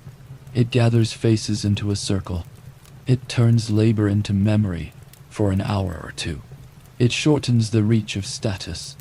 Not completely, never completely, but enough that a human voice by a hearth sounds more important than a title, and enough that weariness sits honestly on both fine cloth and coarse. For a little while, the colony glows from within, and then, when the seasons turn and the air sharpens and daylight begins to retreat, all these differences of class, of trade, of town and country are tested again by something larger and colder than any one household can command. Winter is where the truth becomes clearest, not because life in colonial America is easy in the other seasons. It is not. Spring is muddy and uncertain. Summer is full of sweat, insects, labor, and the anxious watching of crops. Autumn carries the exhausting pressure of gathering and storing enough to last. But winter strips away all distraction. It reduces a household to the basic question beneath everything else. Did you prepare well enough? By the time the first real cold settles in, every family already knows what is at stake. The world outside the house will soon stop offering help. Fields go still. Paths harden. Water ices over. Animals need more feed. Daylight shrinks. Mistakes made months earlier become visible now, and there is very little anyone can do to correct them once the season has taken hold. So long before the first snow, the household begins turning itself toward storage. Root vegetables are pulled from the earth and carried to the cellar or pit where they can be kept cool but not frozen. Turnips, carrots, onions, cabbages, perhaps potatoes depending on place and time each one, matters more than its appearance suggests. In a good summer, vegetables are ordinary. In winter, they are evidence that someone thought ahead, that someone bent down in autumn light and worked, not only for the day, but for the hunger of a future month. The cellar itself, if the household has one, feels like a small miracle shaped out of dirt and patience. Dark, cool, quiet. The place where perishability is slowed if not defeated. Barrels stand there. Crocks. Strings of dried things hanging from beams. Bins or heaps of roots packed away from light. The smell is earthy, close, not unpleasant, but dense with the fact that food is not merely eaten in this world. It is defended, protected from weather, spoilage, hunger, time. Apples are another kind of winter promise. They can be stored, dried, sliced, preserved when possible. and perhaps most famously pressed. Cider begins in abundance and ends in practicality. Baskets of apples are gathered, sorted, crushed, and heaped into a press that leans its whole wooden weight into the fruit. Juice runs out cloudy and sweet, far closer to the orchard than to anything bottled neatly in your own time. It tastes of freshness at first, sunlight turned liquid, but freshness is not the point. Keeping is the point. Without refrigeration, sweetness does not stay innocent for long. Natural yeasts begin their invisible work almost at once. Days pass, then weeks, and the juice changes. It grows sharper, livelier, more durable. What began as fruit becomes drink and preservation at once.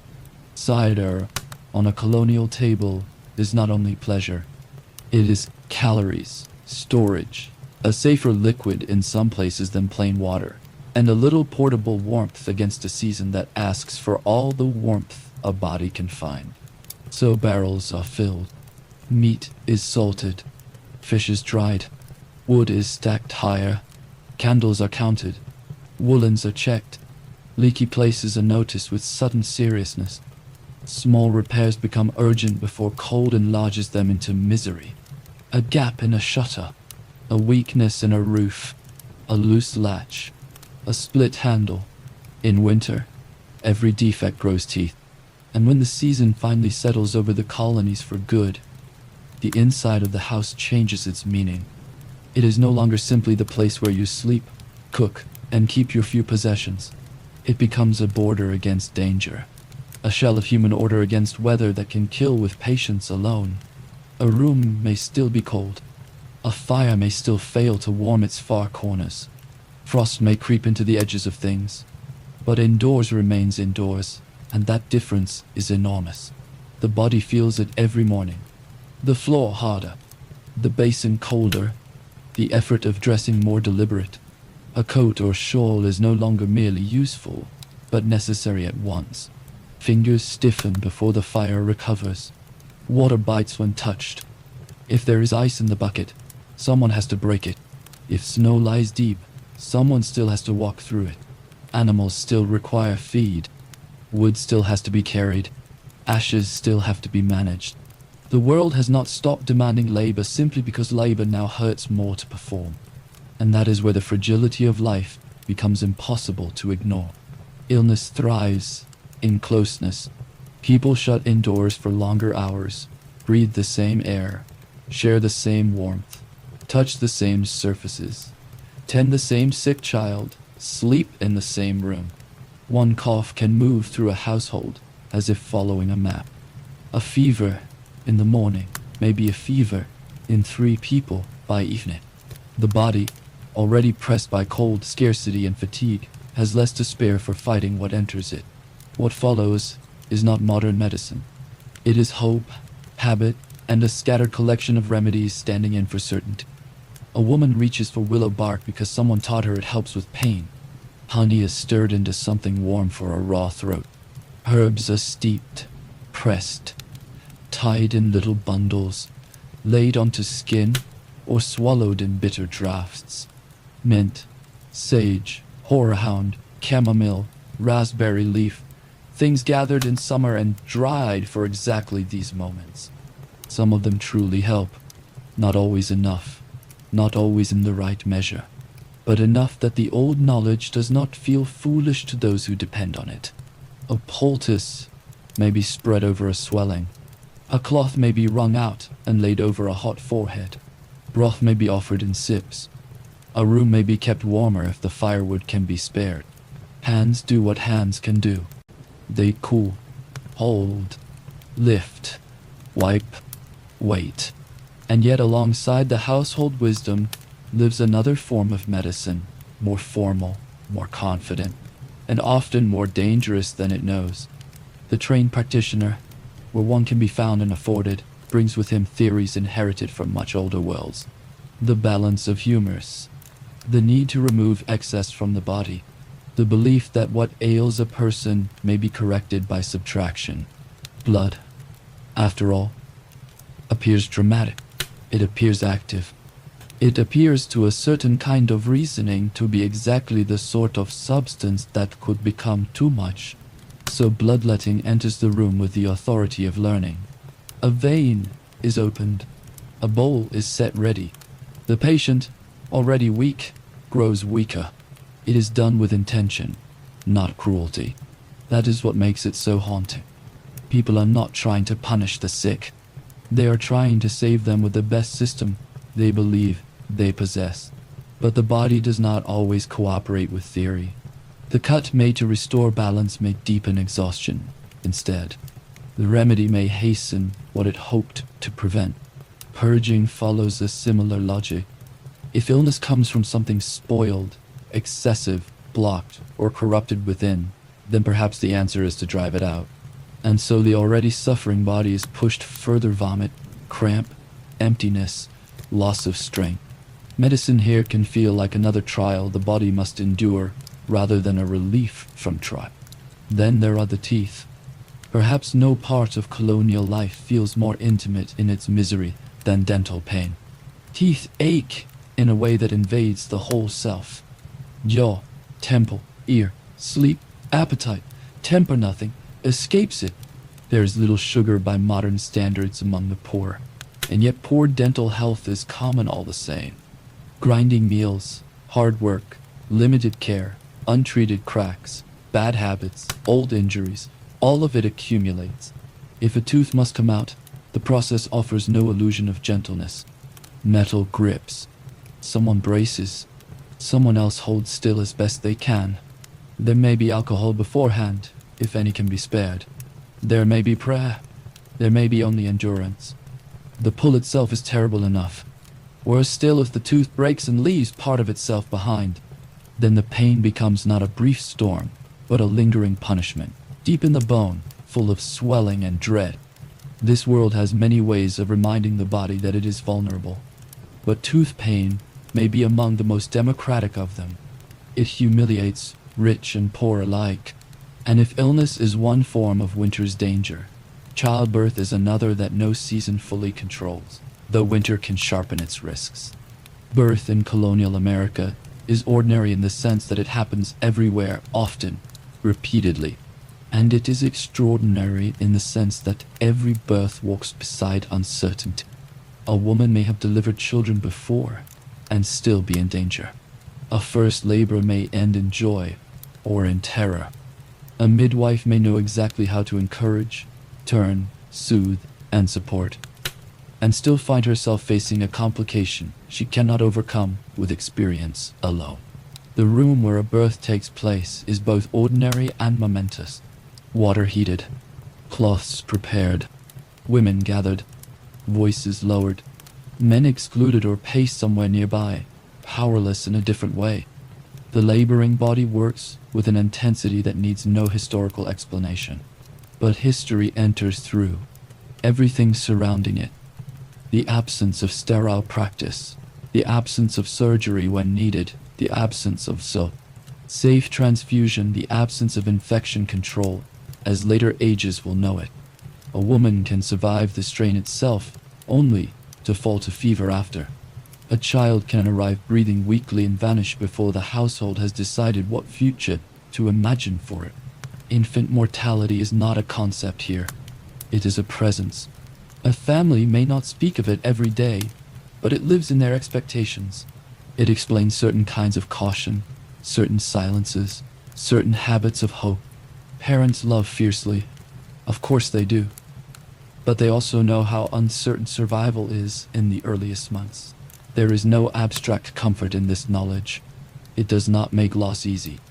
It simply makes it familiar in a way that later centuries find almost impossible to bear. A row of small graves can tell you everything if you know how to read it. The colony is young. The cemetery is younger. And already the ground is full of evidence that the world does not negotiate gently with children. This could be the point where the picture grows too dark. And yet colonial life, even in winter, even under illness, even with all this loss moving quietly through it, does not remain one long lament. People still find warmth. They still create pleasure. Not because conditions are easy, but because human beings make meaning wherever they can. Winter evenings, once the harshest work of daylight is finished and the door is barred against weather, become hours of a different kind of life. The fire is banked. The room contracts inward. Hands still move, perhaps over mending or spinning or shelling something that could not wait. But the day's outward labor softens. This is when stories rise. A tale told before and told again. Something remembered from another generation. A cautionary story. A humorous one. A local account already beginning to turn into folklore, though the people in it are barely gone. The storyteller's voice reshapes the room. Children lean in. Shadows move on the wall as flame bends and steadies. In such a room, history and imagination are not neatly separate. The old country still lives in stories. So does the new one, rougher, stranger, closer to wilderness. Music enters in the same plain way. A fiddle if someone owns one. A flute. A hymn sung without ornament. A working song remembered in a quieter hour. Nothing polished in the modern sense. Nothing staged. But song changes the texture of fatigue. It gives repetition another form. It turns breath into company. A whole family can know a tune the way they know a prayer. Not because anyone wrote it down for them, but because it has lived in the body long enough to become natural. Children find play where adults see scraps. A bit of wood becomes a toy. String becomes motion. A smooth stone becomes part of a game. A doll may be only cloth twisted and tied, but that is enough. Play in such a world is not separate from apprenticeship. It is practice disguised as delight. Small girls rock toy babies because women rock real ones. Small boys carve, throw, roll, and mimic labor, because labor waits for them in full size just beyond childhood. Festivals matter all the more because the ordinary days demand so much. Harvest, when it succeeds, feels like reprieve made visible. Food in quantity changes the whole emotional weather of a community. People gather. There may be extra cider, meat shared more generously, a little music, a little dancing where the local culture allows it. Relief itself becomes celebratory. Not luxury, exactly, but room to exhale. Christmas, too, arrives differently depending on region, denomination, temperament, and household habit. In some places, it is quieter, almost austere. In others, warmer, fuller, marked by greenery, special dishes, extra worship, or the exchange of small handmade gifts. Not mountains of abundance, but little departures from routine. Enough to remind people that a year has turned, that darkness can be marked and held rather than merely endured. And after winter, when the first signs of spring return, the relief is almost bodily in its sweetness. Mud is not pleasant, but it is movement. The first birds are not just birds. They are evidence. A green shoot does not only grow, it reassures. After months of stored food, smoke, dim light, damp wool, and the close atmosphere of survival, the world opening again feels like mercy. That feeling is easy to miss in grand historical summaries, but you can feel it if you stay close enough to daily life. Spring does not simply begin another agricultural cycle. It loosens fear, and it is inside these repeated cycles work, scarcity, adaptation, dependence, community, that something larger is slowly forming without always naming it so. The relationship with Britain at first may feel distant in a farmhouse morning. The king does not stir your fire. Parliament does not milk the cow. An act passed in London does not immediately change the smell of your kitchen. But over years, the pressure enters through trade, price, paper, tea, tax, goods withheld, goods favored, goods restricted. The empire arrives not first as an idea, but as friction in ordinary life. A merchant feels it in regulations that favor imported goods over local work. A printer feels it in paper and permits. A shopkeeper hears it in complaints from customers. A farmer hears it later, translated through neighbors and tavern talk, through sermons, broadsides, letters, and market prices. Taxation in itself is not new to these people. What grows sharp is the feeling of distance without representation, rule without listening, burden without meaningful voice. And because colonial life has already taught people to value what their own hands can produce, every imperial restriction touches something deeper than economics. It touches self-respect. A household that spins its own cloth does not need to be told the value of local effort. A blacksmith who can make what his community needs does not need a theory to resent being undercut by distant preference. Women feel this too, though history often lets the men do the loud talking. Boycotts live inside the household before they become slogans. If tea is not bought, someone chooses that in the kitchen. If imported cloth is avoided, someone spins more. If homespun becomes a moral gesture, women bear much of the labor that gesture requires. Politics enters domestic life not as an abstraction, but as extra work, which is perhaps the most honest way to understand it. In towns, tension grows more visible. Crowds form. Printers print. Arguments sharpen in taverns where news from Boston, London, Philadelphia, or the docks can turn a room from ordinary drinking to heated opinion in moments. A crate of tea is no longer only a crate of tea. A stamped paper is no longer only paper. Goods begin to carry meanings beyond their use. And when resistance erupts into symbolic acts, like the destruction of tea in Boston Harbor, it is dramatic precisely because it grows out of such humble material. Tea, paper, tax, shipment, cargo, trade. Daily things becoming political because daily life is where power has chosen to settle. But even then, most people do not wake up saying, "Today I am stepping into world historical change." They wake cold. They stir fires. They mend harness.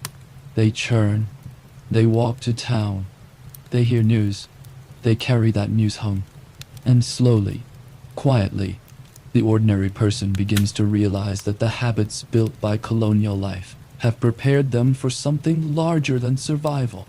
Self-reliance, mutual aid, suspicion of distant authority, practical skill, a willingness to endure hardship, a knowledge that communities can organize themselves because they already do.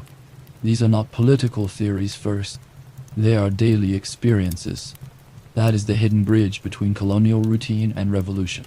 Not a sudden invention of courage, but the gradual recognition that people who can build houses, preserve food, make tools, bury their dead, survive winter, raise children, and rely on neighbors may also be people capable of governing themselves. So when militias begin to form more seriously, they are not made of polished soldiers. They are made of the same men who know fields, roads, weather, tools, and fatigue. When supplies must be managed, women who already know scarcity and household logistics become indispensable in ways that formal history sometimes underplays. When sacrifice is called for, the colonies do not have to invent endurance from nothing. They have been practicing it for generations. And yet, for most people living through these years, life never stops feeling ordinary for long. That may be the gentlest and strangest truth of all. Even as history thickens around them, even as arguments with Britain sharpen and events acquire the glow of future importance, the daily rhythm remains. Dishes still need washing. Children still need tending. Fences still need repair. Illness still enters uninvited. Winter still comes. Grain still has to be ground. The extraordinary grows out of the ordinary so gradually that many do not notice its full shape until much later. What later centuries called destiny often felt, in the moment, like one more season followed by another. One more morning. One more gathering at the tavern. One more sermon. One more shipment. One more complaint. One more choice not to buy. One more rumor of troops. One more household learning, without ever saying it in so many words, that dependence has limits, and that ordinary people may be capable of more than distant rulers imagine. And now, if you let the room draw close again, If you return from taverns and docks, from winter sickness and spring relief, from barrel cellars and birthing rooms and whispered politics by in light, you can feel something changing in the texture of the age itself. The fire is lower now. The voices are quieter. The day has folded inward. And somewhere beneath the surface of all these ordinary lives, a whole world is moving toward its end. Not with one great slam of a door, but with the slow, nearly invisible turning of a latch. Night settles differently here, not all at once, and not in silence exactly, but by gradual surrender. One sound disappears, then another. A last bucket is set down. A final word is spoken near the door. Somewhere outside, an animal shifts in the dark, and then grows still. The yard, so full of purpose by daylight, loses its edges. The paths vanish first, then the fence line, then the tools leaned against the wall. What remains visible belongs mostly to the fire. It has fallen low now, no longer the bright, busy center of cooking and motion, but a bed of coals breathing softly inside the hearth. Red at the heart, gray at the edges. Every now and then, a tiny sound escapes it, a settling, a sigh, a brief dry crack from wood, giving up the last of its heat. The room answers by drawing closer around it. Shadows loosen from the walls and gather in corners. Faces are no longer clear. Only outlines remain. The house is quieter now, but it is not empty of life. Breathing has replaced conversation. The slow rustle of blankets has replaced the steady rhythm of work. A child turns in sleep. Someone clears a throat once, half dreaming. Wood remembers the day and lets out a faint creak under cooling weight. And little by little, the whole household seems to drift downward together. Not into perfect rest, perhaps, but into the kind of rest a hard life allows.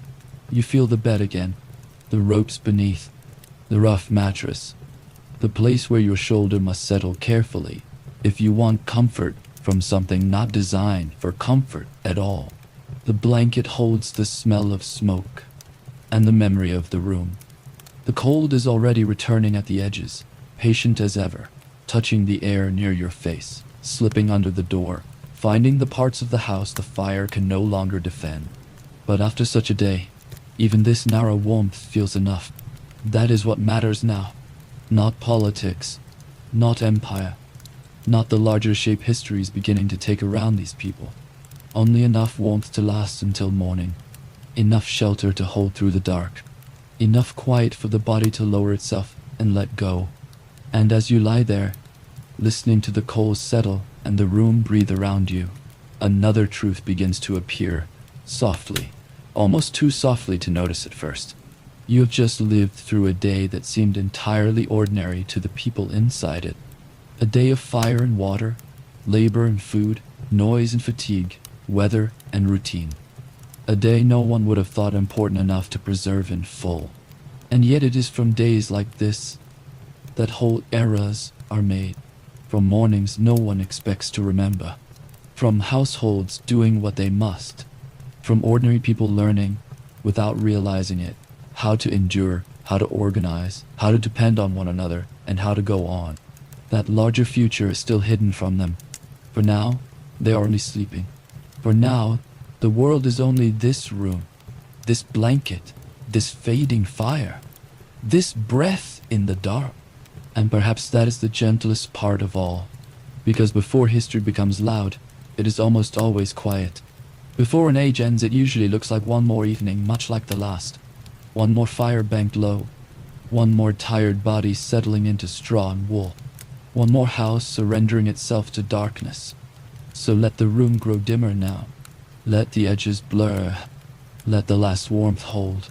And know that when morning comes, everything will seem to begin again, just as it always has. By morning, the smoke will rise again. A bucket will be lifted. Cold boards will meet bare feet.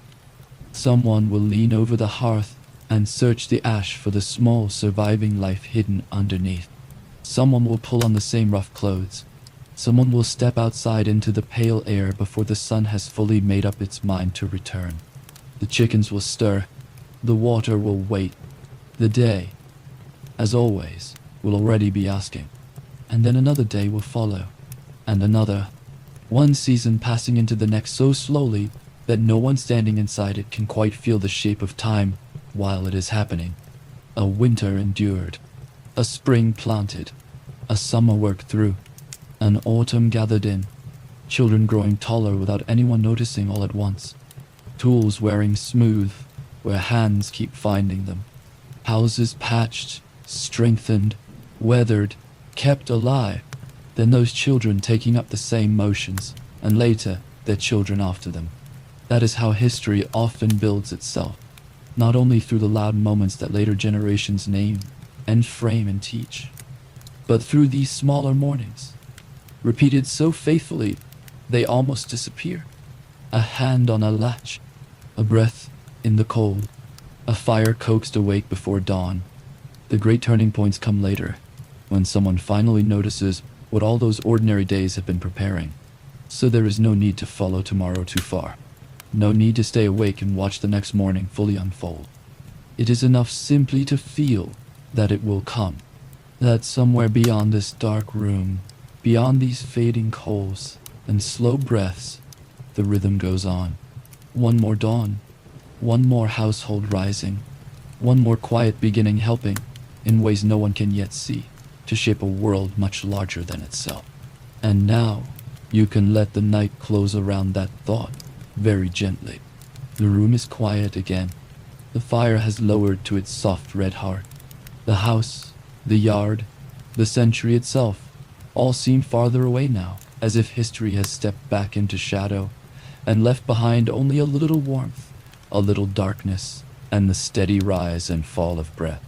That is enough, because the greatness of an age is not always found in its grand declarations, but in the quiet dignity of ordinary people who wake, work, endure, care for one another, and sleep again beneath the same uncertain roof. Their lives were not polished, not easy, not safe in all the ways we would wish, and yet something steady lived inside them all the same.